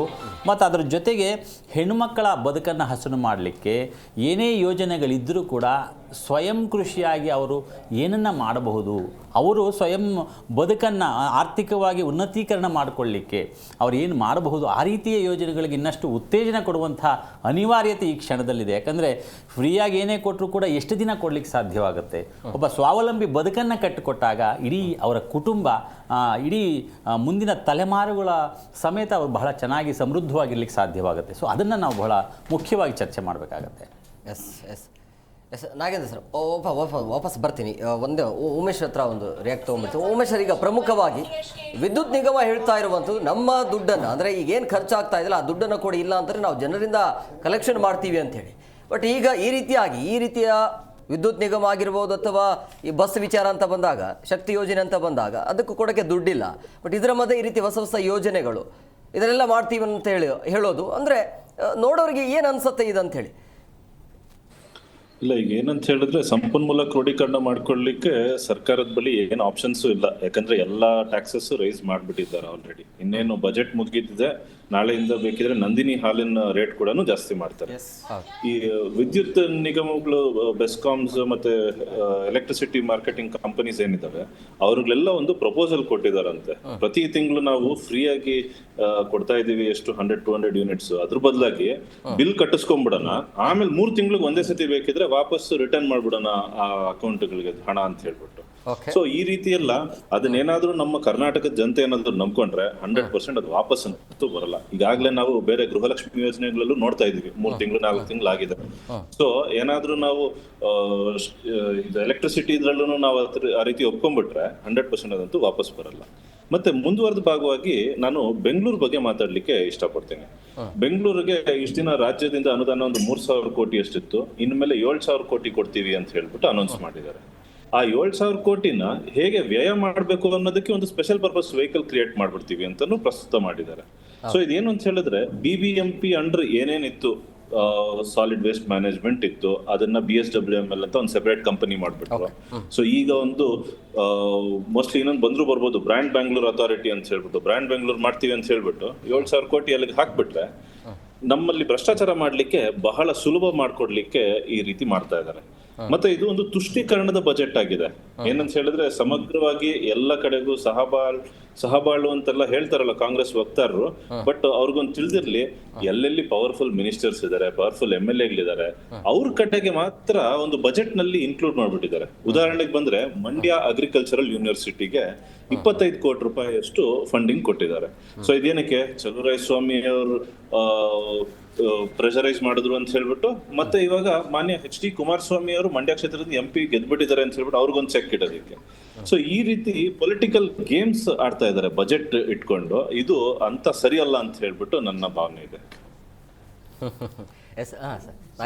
ಇವತ್ತು ಇವ್ರದ್ದು ಬಜೆಟ್ ರೀತಿ ಹೇಗಿದೆ ಅಂದರೆ, ಇವರೆಲ್ಲ ಒಂದು ಕವನ ಹೇಳ್ತಾರೆ, ಆನೆ ಏರಿಕೊಂಡು ಹೋದ್ರಿ, ಕುದುರೆ ಏರಿಕೊಂಡು ಹೋದ್ರಿ, ಕೊನೆಗೆ ಜಟ್ಕಾ ಗಾಡಿ ಏರ್ಕೊಂಡು ಹೋದ್ರಿ, ಗಾಳಿಪಟ ಆರಿಸ್ಬಿಟ್ಟು ಸೂತ್ರ ಕಿತ್ಬಿಟ್ರಿ. ಇವತ್ತು ನೀವು ನಾನು ಏನು ಹೇಳೋಕ್ಕೆ ಇಷ್ಟಪಡ್ತೀನಿ ಅಂದರೆ, SC ಮತ್ತು SC ಮತ್ತು SP ಮತ್ತು TPS ಅಲ್ಲಿ 25,000 ಕೋಟಿ ನೀವು ಲಾಸ್ಟ್ ಬಜೆಟಲ್ಲಿ ತಗೊಂಡಿದ್ದೀರಲ್ಲ, ಆ ದಲಿತ ಜನಕ್ಕೆ ನೀವು ಮೋಸ ಮಾಡೋಕ್ಕಾದ್ರೆ ನಿಮ್ಗೆ ಹೆಂಗೆ ಬಂತು ಧೈರ್ಯ? ಯಾರು ಕೊಟ್ಟವ್ರು ಧೈರ್ಯ ನಿಮಗೆ? ಇವತ್ತು ಅವರು ಶಿಕ್ಷಣ ಏನಾಗಬೇಕು, ಅವ್ರ ಮೂಲ ಸೌಕರ್ಯಗಳೇನು? ಇವತ್ತು ಅವ್ರಿಗೆ ಮನೆಗಳು ಕಟ್ಸಿದ್ದೀರಾ, ಬಾತ್ರೂಮ್ ಶೌಚಾಲಯಗಳು ಕೊಟ್ಟಿದ್ದೀರಾ, ದಾರಿ ದೀಪಗಳು ಕೊಟ್ಟಿದ್ದೀರಾ, ರಸ್ತೆಗಳು ಕೊಟ್ಟಿದ್ದೀರಾ, ಮೂಲ ಸೌಕರ್ಯಗಳಿಗೆ ಇನ್ನೂ ಒದ್ದಾಡ್ತಾ ಇದ್ದಾರೆ. ಅವ್ರದ್ದು ನೀವು ಕದೀತೀರಲ್ಲ, ನಿಮಗೆ ನಾಚಿಕೆ ಆಗಲ್ವಾ ರಾಜ್ಯ ಸರ್ಕಾರಕ್ಕೆ? ಇನ್ಯಾವ ಹಣ ಸಿಗಲಿಲ್ಲ ನಿಮಗೆ. ಇವತ್ತು ನೀವು ಗ್ಯಾರಂಟಿ ಹೆಸರುಗಳು ಹೇಳ್ಕೊಂಡು 31 ಇಲಾಖೆನ ನೀವು ಬರೀದ್ ಮಾಡಿ 5 ಇಲಾಖೆ ಬಗ್ಗೆ ನೀವು ಗಮನ ಹರಿಸ್ತಾ ಇದ್ದೀರಾ. ಇನ್ನು 26 ಇಲಾಖೆಗಳ ಪರಿಸ್ಥಿತಿ ಏನಾಗಬೇಕು? ಅಲ್ಲಿನ ಸಚಿವರು ಏನು ಮಾಡ್ತಾ ಇದ್ದಾರೆ? ಆ ಸಚಿವರಿಗೆ ಕೆಲಸ ಇಲ್ಲ ಅಂದರೆ ಅಧಿಕಾರಿಗಳಿಗೆ ಏನು ಕೆಲಸ? ಇವತ್ತು ವಿಧಾನಸೌಧಕ್ಕೆ ನೀವು ಹೋಗಿ ನೋಡ್ಬೋದು, ಅಧಿಕಾರಿಗಳೆಲ್ಲ ಸುಮ್ಮನೆ ಕುಂತಿರ್ತಾರೆ. ಯಾಕೆ ಸರ್ ಏನು ಕೆಲಸ ಇಲ್ಲ ಅಂದರೆ, ಸಚಿವರೇ ಬರಲ್ಲ ರೀ, ನಮಗೇನು ಕೆಲಸ ಇರುತ್ತೆ ಅಂತಾರೆ. ಇವತ್ತು ಶಾಸಕರು 224 ಶಾಸಕರು ಇವತ್ತು ಯಾವುದೇ ಅಭಿವೃದ್ಧಿ ಇಲ್ಲ. ಇವತ್ತು ಅಂಗಲಾಜ್ ಬೆಳ್ಕೊಂತ ಇದ್ದಾರೆ, 5 ಕೋಟಿ ಅನುದಾನ ಕೊಡಿ, 50 ಕೋಟಿ ಅನುದಾನ ಕೊಡಿ ಅಂತ. ಅದಕ್ಕೆ ಇವ್ರಿಗೆ ಮುಖ್ಯ ಅಲ್ಲಿ ಅವ್ರಿಗೆ ಅದು ಅಭಿವೃದ್ಧಿ ಅವ್ರು ಬೇಕಾಗಿಲ್ಲ, ಇವರು ಗ್ಯಾರಂಟಿ ಬೇಕಾಗಿದೆ. ಈ ಗ್ಯಾರಂಟಿಯಲ್ಲಿ ಇವರು ಕದೀತಾರಾದ್ರು ಹೇಗೆ ಅಂದರೆ, ಇವತ್ತು 200 ಯೂನಿಟ್ ಕೊಡ್ತೀವಿ ಅಂತ ಹೇಳ್ತಿದಾರಲ್ಲ, ಇವತ್ತು ಎಷ್ಟು ಜನ ಮನೆಯಲ್ಲಿ ಟಿವಿಗಳಿದ್ದಾವೆ, ಫ್ರಿಜ್ಗಳಿದ್ದಾವೆ. ಇವತ್ತು ನೀವು ನೋಡಿರ್ಬೋದು, ರಾಜ್ಯದಲ್ಲಿ 7 ಕೋಟಿ ಜನಸಂಖ್ಯೆ ಇದೆ, ಇನ್ನು ಕುಗ್ರಾಮಗಳಿದ್ದಾವೆ, ಇನ್ನು ಕರೆಂಟ್ ಇದ್ದ ಗ್ರಾಮಗಳು ಇದ್ದಾವೆ ನಮ್ಮ ರಾಜ್ಯದಲ್ಲಿ. ಇವತ್ತು ಅಲ್ಲಿ ಎಷ್ಟು ಯೂನಿಟ್ ಬಳಸ್ತಾ ಇದ್ದಾರೆ? ಅಮ್ಮ ಮಾತ್ರ ಒಂದು 50 ಯೂನಿಟು, 30 ಯೂನಿಟು, 40 60 200 ಯೂನಿಟ್ ಹೋಗೋದೇ ಇಲ್ಲ. 200 ಯೂನಿಟ್ಗೆ ಏನಾದರೂ ಕ್ರಾಸ್ ಮಾಡಿದ್ರೆ ಇಮಿಡಿಯೇಟ್ 2,500-3,000 ರೂಪಾಯಿ ಚಾರ್ಜ್ ಮಾಡ್ತಾರೆ. ಇವರು ಯಾವ ರೀತಿ ಜನ ತಪ್ಪಿಸ್ತಾ ಇದ್ದಾರೆ ಅಂದರೆ ನಾವು ಫ್ರೀ ಕೊಟ್ಟಿದ್ದೀವಿ ಅಂತಾರೆ, ಇನ್ನೊಂದು ಕಡೆ ಕದೀತಾ ಇದ್ದಾರೆ. ಇವತ್ತೇನು ನಾನು ಹೇಳಕ್ಕೆ ಇಷ್ಟಪಡ್ತೀನಿ ಅಂದರೆ, ಇವತ್ತು ಇವರು ಏನು ಅಬಕಾರಿ ಇಲಾಖೆಯಲ್ಲಿ 40,000 ಕೋಟಿ ಟ್ಯಾಕ್ಸ್ ಕಲೆಕ್ಟ್ ಮಾಡೋಕ್ಕಂತ ಟಾರ್ಗೆಟ್ ಮಾಡಿದ್ದಾರೆ, ಹೊಸ ಲೈಸೆನ್ಸ್ ಕೊಡಬೇಕಂತ ಟಾರ್ಗೆಟ್ ಮಾಡಿದ್ದಾರಲ್ಲ. ಇನ್ನು ಎಷ್ಟು ಸಚಿವರಿಗೆ ಬ್ಯಾಲೆನ್ಸ್ ಇಟ್ಕೊಂಡಿದ್ದೀರಿ ಪರವಾನಗಿ ಕೊಡೋದು? ಓಕೆ, ಇನ್ನು ಎಷ್ಟು ಸಚಿವರು ಕೊಡ್ಬೇಕಂತ ನೀವು ಟಾರ್ಗೆಟ್ ಮಾಡಿದ್ದೀರಿ? ಅದು ಮುಖ್ಯನ ರಾಜ್ಯಕ್ಕೆ? ಅಭಿವೃದ್ಧಿ ಯಾಕೆ ಮಾಡೋಕ್ಕಾಗ್ತಾ ಇಲ್ಲ? ಇವತ್ತು 1 man 1 power ಶೇರಿಂಗ್ ಅಂತ ಹೇಳಿದ್ರಿ ನೀವು. ಇವತ್ತು ನೀರಾವರಿ ಇಲಾಖೆ ಇವತ್ತು ಉತ್ತರ ಕರ್ನಾಟಕದಲ್ಲಿ ಬೇಕಾಗಿರೋದು ನಿಮ್ಮ ಗ್ಯಾರಂಟಿಗಳು ಬೇಡ ಸ್ವಾಮಿ ಅವ್ರಿಗೆ. ಅವ್ರು ಬೇಕಾಗಿರೋದು ನೀರು ಮತ್ತು ಕರೆಂಟು, ಇವೆರಡು ಕೊಟ್ಟರೆ ಇಡೀ ಕರ್ನಾಟಕ ರಾಜ್ಯದ ನಾವು ಸುಖವಾಗಿ ನೋಡ್ಕೊತೀರಿ, ಸಮೃದ್ಧವಾಗಿ ನಾವು ಬೆಳೆಸ್ತೀರಿ, ಯಾವುದೇ ಸಾಲ ಮಾಡೋದು ಬೇಡ ರಾಜ್ಯಕ್ಕೆ ಅಂತಾರೆ. ಇವತ್ತು ಇವ್ರು ಬೇಕಾದ್ರೆ ಚಾಲೆಂಜಸ್ ಯಾವುದಂದ್ರೆ ಈ ಜನದ ಭವಿಷ್ಯ, ಈ ರಾಜ್ಯದ ಜನದ ಭವಿಷ್ಯ, ಅದಕ್ಕೆ ಮಾಡಬೇಕಾಯ್ತು ಇವರು ಜಲಸಂಪನ್ಮೂಲ ಸಚಿವರು. ಇವತ್ತು ಒಂದು ಇಲಾಖೆನ ಕೈಯಲ್ಲಿ ಇಟ್ಕೊಂಡು, ಇವತ್ತು ನೀರಾವರಿ ಇಲಾಖೆ ಕೈ ಇಟ್ಕೊಂಡು ಅವ್ರಿಗೆ ಅದಕ್ಕೆ ಟೈಮ್ ಕೊಡೋಕೆ ಆಗ್ತಾ ಇಲ್ಲ. ಇವತ್ತು 1 man 1 power ಶೇರಿಂಗಲ್ಲಿ 4 ಪೋರ್ಟ್ಫೋಲಿಯೋಕರ ಡಿ.ಕೆ. ಶಿವಕುಮಾರ್ ಅವ್ರಿಗೆ ನೀರಾವರಿ ಇಲಾಖೆಗೆ ಎಷ್ಟು ಅನುಮೋದನೆಗಳು ಮಾಡಿದ್ದಾರೆ, ಎಷ್ಟು ಕಾರ್ಯಕ್ರಮಗಳು ಉದ್ಘಾಟನೆ ಮಾಡಿದ್ದಾರೆ. ಇವತ್ತು 4 ಪೋರ್ಟ್ಫೋಲಿಯೋ ಇಟ್ಕೊಂಡವರು ಇವತ್ತು ಮಹದಾಯಿ ಇಲಾಖೆ ಬಗ್ಗೆ ಏನು ಕ್ರಮ ತಗೊಂಡಿದ್ದಾರೆ. ಇವತ್ತು ಮೇಕೆದಾಟು, ಇವತ್ತು ಯಾರಿದ್ದಾರಲ್ಲಿ ತಮಿಳುನಾಡಲ್ಲಿ? ಇವರ ಆತ್ಮೀಯ ಸ್ನೇಹಿತರು ಸ್ಟಾಲಿನ್, ಡಿ.ಕೆ. ಶಿವಕುಮಾರ್ ಸ್ನೇಹಿತರು, ರಾಹುಲ್ ಗಾಂಧಿ ಸ್ನೇಹಿತರು. ಯಾಕೆ ಸ್ಟಾಲಿನ್ ಕರ್ಕೊಂಡು ಹೋಗ್ಬಿಟ್ಟು ಇವತ್ತು ಅನುಬಂಧ ಮಾಡ್ಬೋದು? ಸನ್ಮಾನ್ಯ ಕುಮಾರಸ್ವಾಮಿ ಅವರು ಹೇಳ್ತಾರೆ, ಸ್ಟಾಲಿನ್ ನೀವು ಕರ್ಕೊಂಬನ್ನಿ, ನಾವು ನರೇಂದ್ರ ಮೋದಿ ಅವ್ರ ಹತ್ರ ನಿಮಗೆ 5 ನಿಮಿಷದಲ್ಲಿ ಅಪಾಯಿಂಟ್ಮೆಂಟ್ ಕೊಡಿಸ್ತೀನಿ ಅಂತ ಮನವಿ ಮಾಡ್ತಾ ಇದ್ದಾರೆ. ಯಾಕೆ ಇವ್ರಿಗೆ ಗಮನ ತಗೊಂತ ಇಲ್ಲ? ಇವತ್ತು ಭದ್ರಾವತಿ ಮೇಲ್ದಂಡೆ ನೀರು ಕೊಡಿ ಸ್ವಾಮಿ ಅವ್ರಿಗೆ, ಅದ್ರ ಬಗ್ಗೆ ಕ್ರಮ ತಗೊಳ್ಳಿ ನೀವು. ಶಾಶ್ವತ ಪರಿಹಾರ ಇವೆಲ್ಲ. ಈ ಶಾಶ್ವತ ಪರಿಹಾರ ಬಗ್ಗೆ ಮರ್ತಿದ್ದೀರಿ ನೀವು. ಇವತ್ತು ಎತ್ತಿನ ಹೊಳೆ ಬಗ್ಗೆ ಏನು ಮಾಡಿದ್ರಿ ನೀವು? ಇವತ್ತು ಕೃಷ್ಣ ಮೇಲ್ದಂಡೆ ಚುರುಕ್ಗೊಳಿಸ್ತೀನಿ ಅಂತ ಇದ್ದಾರೆ ಅಲ್ರಿ, ಕಣ್ಣು ಮುಚ್ಕೊಂಡು ಕುಂತಿದ್ದೀರಿ ಅಲ್ರಿ. ಚುರುಕು ಮಾಡ್ತೀರಿ ಏನು ಚುರುಕು ಮಾಡ್ತಾ ಇದ್ರೆ ನೀವು? ನಿಂತ ಯಂತ್ರಗಳಾಗಿದ್ರಿ, ನಟ್ಟು ಬೋಲ್ ಟೈಟ್ ಮಾಡ್ತೀರಿ ಅಂದ್ರಲ್ಲ, ಇವೆಲ್ಲ ನಿಂತೋಗಿದ್ದಾವೆ ಯಂತ್ರಗಳು. ಈ ಯಂತ್ರಗಳು ನಿಂತೋಗಿದ್ದಾವೆ. ಉತ್ತರ ಕರ್ನಾಟಕ ನೀರಿಲ್ಲ, ಕರೆಂಟ್ ಇಲ್ಲ, ಜನ ಕಷ್ಟಪಡ್ತಾರೆ ಬರಗಾಡಲ್ಲಿ. ಇವತ್ತು ಆ ಬಯಲು ಸೀಮೆಗೆ ನೀರು ಕೊಡ್ರಿ. ಇವತ್ತು ನಿಮ್ಮ ನಟ್ಟು ಬೋಲ್ಟ್ಗಳನ್ನೆಲ್ಲ ತಗೊಂಡೋಗಿ ನಿಂತಿರೋ ಯಂತ್ರಗಳು, ಮಹದಾಯಿ ಇಲಾಖೆ, ಮಹದಾಯಿ ಇರ್ಬೋದು, ಮೇಕೆದಾಟು ಇರ್ಬೋದು, ಭದ್ರಾ ಮೇಲ್ದಂಡೆ ಇರ್ಬೋದು, ಏನು ಎತ್ತಿನ ಹೊಳೆ ಇರ್ಬೋದು, ಮತ್ತೆ ಕೃಷ್ಣ ಮೇಲ್ದಂಡೆ, ಇವನ್ನ ನಟ್ಟು ಬೋಲ್ಟ್ ಟೈಟ್ ಮಾಡಿ ಸ್ವಾಮಿ, ಜನ ಬದುಕಿಸಿ, ನೀರು ಕೊಡಿ, ಕರೆಂಟ್ ಕೊಡಿ. ಕರ್ನಾಟಕ ಸಾಲ ಮಾಡೋಂಥ ಪರಿಸ್ಥಿತಿ ಬರಲ್ಲ, ಇತಿಹಾಸದಲ್ಲೇ ಬರಲ್ಲ. ಅಲ್ಲಿ ಜನಕ್ಕೆ ನೀರು ಬೇಕಾಗಿದೆ, ಕರೆಂಟ್ ಬೇಕಾಗಿದೆ, ನೀವು ಕೊಡೋಕ್ಕಾಗ್ತಾ ಇಲ್ಲ. ಇವತ್ತು 5 ಗ್ಯಾರಂಟಿಗಳ ಮೇಲೆ ನೀವು ಸರ್ಕಾರ ಮಾಡ್ತಾ ಇದ್ದೀರಿ. ಏನು ಇವತ್ತು ಬಾನಂತಿರೋ ಸರಣಿ ಸಾವುಗಳಿಗೆ ಉಲ್ಲೇಖ ನೀವು ಏನಂತ ತಗೊಂಡಿದ್ದೀರ ಅದ್ರ ಬಗ್ಗೆ, ಏನು ಮಾಡಿದ್ದೀರಿ ಅದ್ರ ಬಗ್ಗೆ ನೀವು? ಇವತ್ತು ಏನು ನೀವು ಇವತ್ತು ಹೋಗಿ ರಾಜ್ಪಾಟರ್ ಕಡೆಯಿಂದ ನೀವು ಹಸಿ ಸುಳ್ಳಾಗಿ ಕಥೆಗಳನ್ನ ಕಟ್ಟಿ ನೀವು ಹೇಳಿಸ್ತಾ ಇದ್ದೀರಲ್ಲ, ಏನಾದರೂ ಒಂದು ಇವತ್ತು ನೀವು ಮಾಡಿರೋದ್ರಲ್ಲಿ. ಇವತ್ತು ಇನ್ನೊಂದು ಹೇಳ್ಬೇಕಾದ್ರೆ, ಇವತ್ತು ಇನ್ನೊಂದು ವಿಚಾರಕ್ಕೆ ಹೋಗ್ಬೇಕಾದ್ರೆ, ಇವತ್ತು ಏನು 2 ಕೋಟಿ ಇವರು ಇವತ್ತು ಮುಸ್ಲಿಮ್ಸ್ ಒಂದು ಇದಕ್ಕೆ ಮೈನಾರಿಟಿಗೆ ಅಂತ ಇದು ಮಾಡಿದಾರಲ್ಲ, ಇವತ್ತು ಒಂದು ಟೆಂಡರ್ ಅಂದ್ಕೊಳ್ಳಿ, ಒಂದು 2 ಕೋಟಿದು, ಒಂದು 5 ಕೋಟಿದು, ಒಂದು 10 ಕೋಟಿದು. 2 ಕೋಟಿದು ಇವತ್ತು SC/ST ಜನಾಂಗದವ್ರು ಹೋರಾಟ ಮಾಡಿ 2 ಕೋಟಿಗೆ ಅವರು ಅನುಮೋದನೆ ಮಾಡಿದ್ದೀರಿ. ಇವತ್ತು ಹಂಗೆ ಮುಸಲ್ಮಾನಿಗೆ 2 ಕೋಟಿ ಕೊಟ್ಟಿದ್ದೀರಿ. ಜನರಲ್ಗೆ 5 ಕೋಟಿ ಇಟ್ಟಿದ್ದೀರಿ. ಜನರಲ್ ಎಷ್ಟು ಬೇಕಾದ್ರೂ ಹಾಕ್ಬೋದು. ಇವಾಗ ಒಂದು ರಸ್ತೆ 10 ಕಿಲೋಮೀಟ್ರ್ ಮಾಡ್ಬೇಕು, ನಾವು ಪ್ಯಾಕೇಜ್ ಕರಿತೀರಾ. ಒಂದು ಫಸ್ಟ್ ಪ್ಯಾಕೇಜ್ 2 ಕೋಟಿ, ಸೆಕೆಂಡ್ ಪ್ಯಾಕೇಜ್ 2 ಕೋಟಿ, ಇನ್ನೊಂದು 5 ಕೋಟಿ ಕರಿತೀರಾ. 10 ಕಿಲೋಮೀಟರ್ ರೋಡ್ ಮಾಡೋಕ್ಕೆ ಎಷ್ಟು ಮೀಸಲಾತಿಗಳು ಬರಬೇಕಲ್ಲಿ? ಅಂದ್ರೆ ಇವಾಗ ಒಂದು 2 ಕೋಟಿಗೆ ಒಂದು SC/ST ಜನ ದಲಿತರು ಒಂದು ಪ್ಯಾಕೇಜ್ ಮಾಡ್ತಾರೆ, ಅದು ಅರ್ಧಬರ್ಧ ಆಗುತ್ತೆ. ಇನ್ನೊಂದು ಪ್ಯಾಕೇಜ್ ಮುಸಲ್ಮಾನವರು ಮಾಡ್ತಾರೆ, ಅದು ಅರ್ಧಬರ್ಧ ಆಗುತ್ತೆ. ಜನರಲ್ ಆಗಿ ಇನ್ನೊಂದು ಪ್ಯಾಕೇಜ್ ಮಾಡ್ತಾರೆ. ರೀಸನ್ ಏನಂದ್ರೆ ಇವ್ರ ಹತ್ರ ದುಡ್ಡು ಕೊಡಕ್ಕೆ ದುಡ್ಡೇ ಇಲ್ಲ. 60,000 ಕೋಟಿ ಇವತ್ತು ಬಾಕಿ ಕಂಡಿದ್ರ. ಇವತ್ತು ಈ ತರ ಘೋಷಣೆ ಮಾಡಿ ರಾಜ್ಯದಲ್ಲಿ ನೀವು ತಲ್ಲಣ ಮಾಡ್ತಾ ಇದ್ದೀರಲ್ಲ, ಯಾವ ಒಂದು ನೈತಿಕತೆ ಇದೆ? ಧರ್ಮಗಳು ಆಗ್ತಾ ಇದ್ರಿ, ಸರ್ಕಾರ ಅಭಿವೃದ್ಧಿಗಳಲ್ಲಿ ಧರ್ಮಗಳು ಆಗ್ತಾ ಇದ್ರಿ. ಮೂಲಭೂತ ಸೌಕರ್ಯಗಳಲ್ಲಿ ಮೀಸಲಾತಿ ಕೊಡಿ. ಧರ್ಮದ ಅಧಿಕಾರಿ, ಧರ್ಮದ ಮೇಲೆ ನೀವು ಮೀಸಲಾತಿಗಳು ಇದು ಏನು ಸರ್ಕಾರದ ಅಭಿವೃದ್ಧಿ ನೀವು ತರಬೇಡಿ. ಸರ್ಕಾರದ ಅಭಿವೃದ್ಧಿ ನ್ಯಾಯಯುತವಾಗಿರ್ಬೇಕು, ಕನ್ನಡಯುತವಾಗಿರ್ಬೇಕು. ಅದು ಟೆಂಡರ್ ಆಗಿರ್ಬೇಕು. ಅಲ್ಲಿ ಕೂಡ ನೀವು ತಂದು ಧರ್ಮಗಳು ತಂದು ನೀವು ಓಲೈಸ್ತಿರೋದು ಮತ ಬ್ಯಾಂಕ್ಗೋಸ್ಕರ, ಅಭಿವೃದ್ಧಿಗೋಸ್ಕರ ಅಲ್ಲ ಇದು. ಫೈನ್ ಪ್ರಭಾಕರ್ ಸರ್, ಈಗ ಪ್ರಮುಖವಾಗಿ ಈ ಬಜೆಟ್ ಅನ್ನ ನೋಡಿದಾಗ ದೂರದೃಷ್ಟಿಯ ಬಜೆಟ್ ಅಂತ ಅನ್ಸುತ್ತಾ, ಅಥವಾ ಈ ಇನ್ಕಮ್ ಸೋರ್ಸ್ ಅಂತ ನೋಡಿದಾಗ ಈ ಅಬಕಾರಿಯಿಂದ ಆಗಿರ್ಬೋದು, ಅಥವಾ ತೆರಿಗೆ ವಿಚಾರ ಅಂತ ಬಂದಾಗ, ಆಮೇಲೆ ವಾಹನದ ಮುಖಾಂತರ ಅದನ್ನ ಇನ್ಕಮ್ ಸೋರ್ಸ್ ಮಾಡಬೇಕು ಅನ್ನೋದು ಪ್ಲಾನ್. ಸೊ ಇದು ಎಷ್ಟರ ಮಟ್ಟಿಗೆ ಜನರ ಮೇಲೆ? ಈಗ ರೆವಿನ್ಯೂ ಕಲೆಕ್ಷನ್ ದೃಷ್ಟಿಯಿಂದ ನಾವು ನೋಡೋದಾದರೆ, ಪ್ರಮುಖವಾಗಿ ನಮ್ಗೆ ಆಲ್ರೆಡಿ ನೋಂದಣಿ ಮತ್ತು ಮುದ್ರಾಂಕ ಇಲಾಖೆಯಲ್ಲಿ ಆಲ್ರೆಡಿ ಸ್ಟ್ಯಾಂಪ್ ಡ್ಯೂಟಿ ಜಾಸ್ತಿ ಆದಮೇಲೆ ಸಾಕಷ್ಟು ಜನ ರಿಜಿಸ್ಟ್ರೇಷನ್ ಹೋಗಲಿಕ್ಕೆ ಹಿಂಜರಿತಾ ಇದ್ದಾರೆ. ಬಿಕಾಸ್ ಯಾಕಂದರೆ ಅವ್ರು ಕಟ್ತಿದ್ದಂತಹ ರೆವಿನ್ಯೂ ಏನಿದೆ, ಇದು ಸ್ಟ್ಯಾಂಪ್ ಡ್ಯೂಟಿ ಏನಿದೆ, ಅದು ಜಾಸ್ತಿ ಆಗಿದೆ. ಆಟೋಮೆಟಿಕ್ಕಾಗಿ ಯಾವುದೋ ಒಂದು ಸಣ್ಣ ಸೈಟ್ ತೊಗೋಬೇಕಾದ್ರೂ ಕೂಡ ಅವರು ಸಾಲ ಸೋಲ ಮಾಡಿ ಅಥವಾ ತಮ್ಮ ಸೇವಿಂಗ್ಸ್ ಎಲ್ಲ ಒಟ್ಟುಗೂಡಿಸಿ ಸೈಟ್ ತೊಗೋತಾ ಇದ್ರು. ಸೊ ಪರ್ಸೆಂಟೇಜು ಈವನ್ 1% ಜಾಸ್ತಿ ಆದರೂ ಕೂಡ it's a huge burden to the common man. ಅದು ಬಹಳ ಮುಖ್ಯವಾಗಿ ನಾವು ಯೋಚನೆ ಮಾಡಬೇಕಾಗಿರ್ತಕ್ಕಂಥದ್ದು. ಹಾಗೆಯೇ ಈಗ ರೆವಿನ್ಯೂ ಕಲೆಕ್ಷನ್ ಅಂತ ನಾವು ನೋಡಿದಾಗ ನಮಗೆ ದಾರಿಗಳಿದ್ದಾವೆ. ಈಗ ಪ್ರವಾಸೋದ್ಯಮ ಇಲಾಖೆ ಮೂಲಕ ಪ್ರವಾಸೋದ್ಯಮವನ್ನು ಉತ್ತೇಜಿಸುವಂತಹದ್ದಿರಬಹುದು, ಅಥವಾ ಬೇರೆ ಬೇರೆ ಮಾರ್ಗಗಳನ್ನು ಹುಡುಕೊಳ್ಳುವಂತಹದ್ದಿದೆ. ಆದರೆ ಇರುವಂತಹದ್ದನ್ನು ಮತ್ತೆ ಹೆಚ್ಚು ಮಾಡುವಂತಹದ್ದು ಅದು ಹೊಸ ಮಾರ್ಗ ಆಗೋದಿಲ್ಲ. ಅಲ್ಲಿ ಹೊಸ ಆವಿಷ್ಕಾರಗಳು, ಹೊಸ ಪ್ರಯತ್ನಗಳಾಗಬೇಕಾಗಿದೆ. ರೆವಿನ್ಯೂ ಕಲೆಕ್ಷನ್ ಆಗುತ್ತೆ ಅನ್ನೋದಾದರೆ ಯಾವ ಮೂಲವನ್ನು ಹುಡುಕಬೇಕು, ವಾಟ್ ವಾಸ್ ದ ಸೋರ್ಸ್ ಅನ್ನುವಂಥದ್ದು, ವಾಟ್ ಈಸ್ ದ ಸೋರ್ಸ್ ಅನ್ನುವಂಥದ್ದು ನಮ್ಮ ಪ್ರಮುಖ ಗುರಿ ಆಗಬೇಕೆ ಹೊರತು ಇರುವಂಥ ಪರ್ಸೆಂಟೇಜ್ ಆಫ್ ಟ್ಯಾಕ್ಸ್ನ ಅಥವಾ ಸ್ಟ್ಯಾಂಪ್ ಡ್ಯೂಟಿನ ಜಾಸ್ತಿ ಮಾಡಿದ ತಕ್ಷಣ ಅಥವಾ ಯಾವುದೇ ಒಂದು ಟ್ಯಾಕ್ಸ್ ರೇಟ್ನ ಜಾಸ್ತಿ ಮಾಡಿದ ತಕ್ಷಣ ನಮಗೆ ರೆವಿನ್ಯೂ ಬರುತ್ತೆ, ಬಟ್ ಶ್ರೀಸಾಮಾನ್ಯನಿಗೆ ಅದು ಹೊರೆ ಆಗುತ್ತೆ. ಸೊ ಹಾಗಾಗಿ ಪ್ರತಿಯೊಂದರಲ್ಲೂ ಕೂಡ ಈಗ ಹೈನುಗಾರಿಕೆಯಿಂದ ಮೊದಲುಗೊಂಡು ಕೃಷಿಯವರೆಗೂ, ಮೀನುಗಾರಿಕೆಯಿಂದ ಮೊದಲುಗೊಂಡು ಸಾರಿಗೆಯವರೆಗೂ ಕೂಡ ಎಲ್ಲಿ ₹1 ಜಾಸ್ತಿ ಮಾಡಿದ್ರು ಕೂಡ ಅದರ ಹೊಡೆತ ನೇರವಾಗಿ ಬೀಳುವಂಥದ್ದು ಶ್ರೀಸಾಮಾನ್ಯನ ಜೇಬಿಗೆ ಅನ್ನುವಂಥದ್ದನ್ನು ನೆನಪಿನಲ್ಲಿ ಇಟ್ಕೊಳ್ಬೇಕು. ಹಾಗಾಗಿ ಬಡ್ಜೆಟ್ ಗಾತ್ರ ಜಾಸ್ತಿ ಆದ ತಕ್ಷಣ ನಮಗೆ ಸೋರ್ಸ್ ಇದೆ ಅನ್ನುವಂಥದ್ದು ನಾವು ಅಂದ್ಕೊಳ್ಬೇಕಾಗಿಲ್ಲ. ಆದರೆ ಆ ಸೋರ್ಸನ್ನು ಜಾಸ್ತಿ ಮಾಡ್ಕೊಳ್ಳಿಕ್ಕೆ ಮತ್ತದೇ ಬೇಸಿಕ್ ನಮ್ಮ ಮೂಲ ಕಾಸ್ಟ್ ಆಫ್ ಇದು ಏನು ಸೋರ್ಸ್ ಇದೆ ಅದರ ಮೇಲೆ ಹೊಡೆಯುವಂಥದ್ದು ಅದು ತಪ್ಪಾಗುತ್ತೆ. ಯಾಕಂದರೆ ಶ್ರೀಸಾಮಾನ್ಯ ಆಲ್ರೆಡಿ ಬದುಕನ್ನು ನಡೆಸಲಿಕ್ಕೆ, ಒಂದು ಗುಣಮಟ್ಟದ ಬದುಕನ್ನು ನಡೆಸಲಿಕ್ಕೆ ಒದ್ದಾಡ್ತಾ ಇದ್ದಾನೆ. ಅವನ ಬದುಕನ್ನು ಇನ್ನಷ್ಟು ಉನ್ನತ ಮಟ್ಟಕ್ಕೆ ಏರಿಸಬೇಕೇ ಹೊರತು ಅವನಿಗೆ ಹೊರೆ ಆಗ್ತಾ ಹೋದರೆ ದ ಕಾಸ್ಟ್ ಆಫ್ ಲಿವಿಂಗು ಬಹಳ ಕಾಸ್ಟ್ಲಿ ಆಗುತ್ತೆ. ಬಜೆಟ್ ಓಕೆನಾ? ಅದೇ ಓವರಾಲ್ ಇನ್ನೂ ಅವ್ರ ಸೋರ್ಸನ್ನು ಕ್ಲಾರಿಟಿ ಕೊಟ್ಟಿಲ್ಲ. ಹಾಗಾಗಿ ಬಡ್ಜೆಟ್ ಗಾತ್ರ ಇರಬಹುದು, ಆದರೆ ರೆವಿನ್ಯೂ ಸೋರ್ಸ್ ಏನಿದೆ ಅನ್ನುವಂಥದ್ದು ನಾವು ಮುಂದಿನ ದಿನಮಾನಗಳಲ್ಲಿ ಬಹುಶಃ ಇದಕ್ಕೆ ಕೊನೆಯದಾಗಿ ಬಜೆಟ್ ಬಗ್ಗೆ ಇದ್ರೊಳಗಡೆ ಒಂದು ಪಾಯಿಂಟ್ ಅನ್ನು ಹೇಳಲೇಬೇಕು. KEA ವಿದ್ಯಾರ್ಥಿಗಳು ಎಲ್ಲರೂ ಸಹ ಕಾಲೇಜ್ಗೆ ಸೇರ್ಕೊಳ್ತಾರೆ. ಸೊ ಇದೊಂದು ಘೋಷಣೆ ಮಾಡಿದ್ದಾರೆ. ಏನು ಪ್ರವೇಶ ಪಡೆಯುವ ಅಲ್ಪಸಂಖ್ಯಾತ ವಿದ್ಯಾರ್ಥಿಗಳಿಗೆ 5 ಲಕ್ಷ ರೂಪಾಯಿಗಳು ಸೀಮಿತಗೊಳಿಸ್ತಿದ್ದಾರೆ. ಎಲ್ಲ ಫೀಸ್ಗಳು ಇವತ್ತು ಅಲ್ಪಸಂಖ್ಯಾತ ವಿದ್ಯಾರ್ಥಿಗಳು 5 ಲಕ್ಷ ರೂಪಾಯಿ, ಅದು 10 ಲಕ್ಷ ಇರಲಿ, 15 ಲಕ್ಷ ಇರಲಿ, ಇಂಜಿನಿಯರಿಂಗ್ ಸೀಟ್ಗಳು, ಮೆಡಿಕಲ್ ಸೀಟ್ಗಳು ಏನೇ ಬರ್ತವೆ ಈಗ 5 ಲಕ್ಷ ಸೀಮಿತಗೊಳಿಸ್ಬಿಡ್ತಾರೆ. ಯಾರಿಗೆ? ಅಲ್ಪಸಂಖ್ಯಾತರಿಗೆ. ಮತ್ತೆ ಅದ್ರಲ್ಲಿ ಕಟ್ಟಿರ್ತಕ್ಕಂಥ ಶುಲ್ಕದಲ್ಲಿ 50% ರಿಯಾಯಿತಿ ಮತ್ತೆ ವಾಪಸ್ ರೀಫಂಡ್ ಆಗುತ್ತೆ. 50% ವಾಪಸ್ ಕೊಡ್ತೀವಿ ಅಂತ ಹೇಳ್ತಾ ಇದ್ದಾರೆ. ಒಂದು ಇನ್ನು ಸ್ಟಾರ್ಟಪ್ನಲ್ಲಿ ಕರ್ನಾಟಕ ನಂಬರ್ 1 ಇತ್ತು, ಈಗ ಮಹಾರಾಷ್ಟ್ರ ನಂಬರ್ 1 ಹೋಗಿದೆ. ಸೊ ಇವ್ರು ಇದಕ್ಕೋಸ್ಕರ ಸ್ಟಾರ್ಟಪ್ಗೋಸ್ಕರ ಏನು ಮಾಡಿದ್ದಾರೆ? ಉದ್ಯೋಗ ಸೃಷ್ಟಿ ಮಾಡಲಿಕ್ಕೆ ಇವ್ರು ಏನು ಯೋಜನೆಗಳನ್ನ ಮಾಡ್ತಾ ಇದ್ದಾರೆ? ಉದ್ಯೋಗ ಸೃಷ್ಟಿ ಯಾಕೆ ಮಾಡೋಕ್ಕಾಗ್ತಾ ಇಲ್ಲ? ಬರೀ ಇವರು ತೆರಿಗೆಗಳನ್ನ ಜಾಸ್ತಿ ಮಾಡ್ತಕ್ಕಂಥದ್ದು. ಬರೀ ಬಂದಿರತಕ್ಕಂಥ ಕಂಪನಿಗಳೆಲ್ಲ ಮಹಾರಾಷ್ಟ್ರ ಅಂಡ್ ಸೀಮಾಂಧ್ರ, ಆಂಧ್ರ ಪ್ರದೇಶಗಳಿಗೆ ಹೋಗ್ತಾ ಇದ್ದಾವೆ. ನಮ್ಗೆ ಹೊಟ್ಟೆ ಉರಿಯುತ್ತೆ ಸರ್, ನಮ್ಮ ಕಂಪನಿಗಳು ಹೋಗ್ತಾ ಇದ್ದಾವೆ ಅಂತ ಹೇಳಿ. ಇವರು ನೋಂದಣಿ ಮುದ್ರಾಂಕ ಸರ್, ಇವರು ಬರೀ ಎಲ್ಲರೂ ಜನನ ಸರ್ಟಿಫಿಕೇಟ್ಗೋಸ್ಕರ ರೇಟ್ ಜಾಸ್ತಿ ಮಾಡ್ತಾರೆ.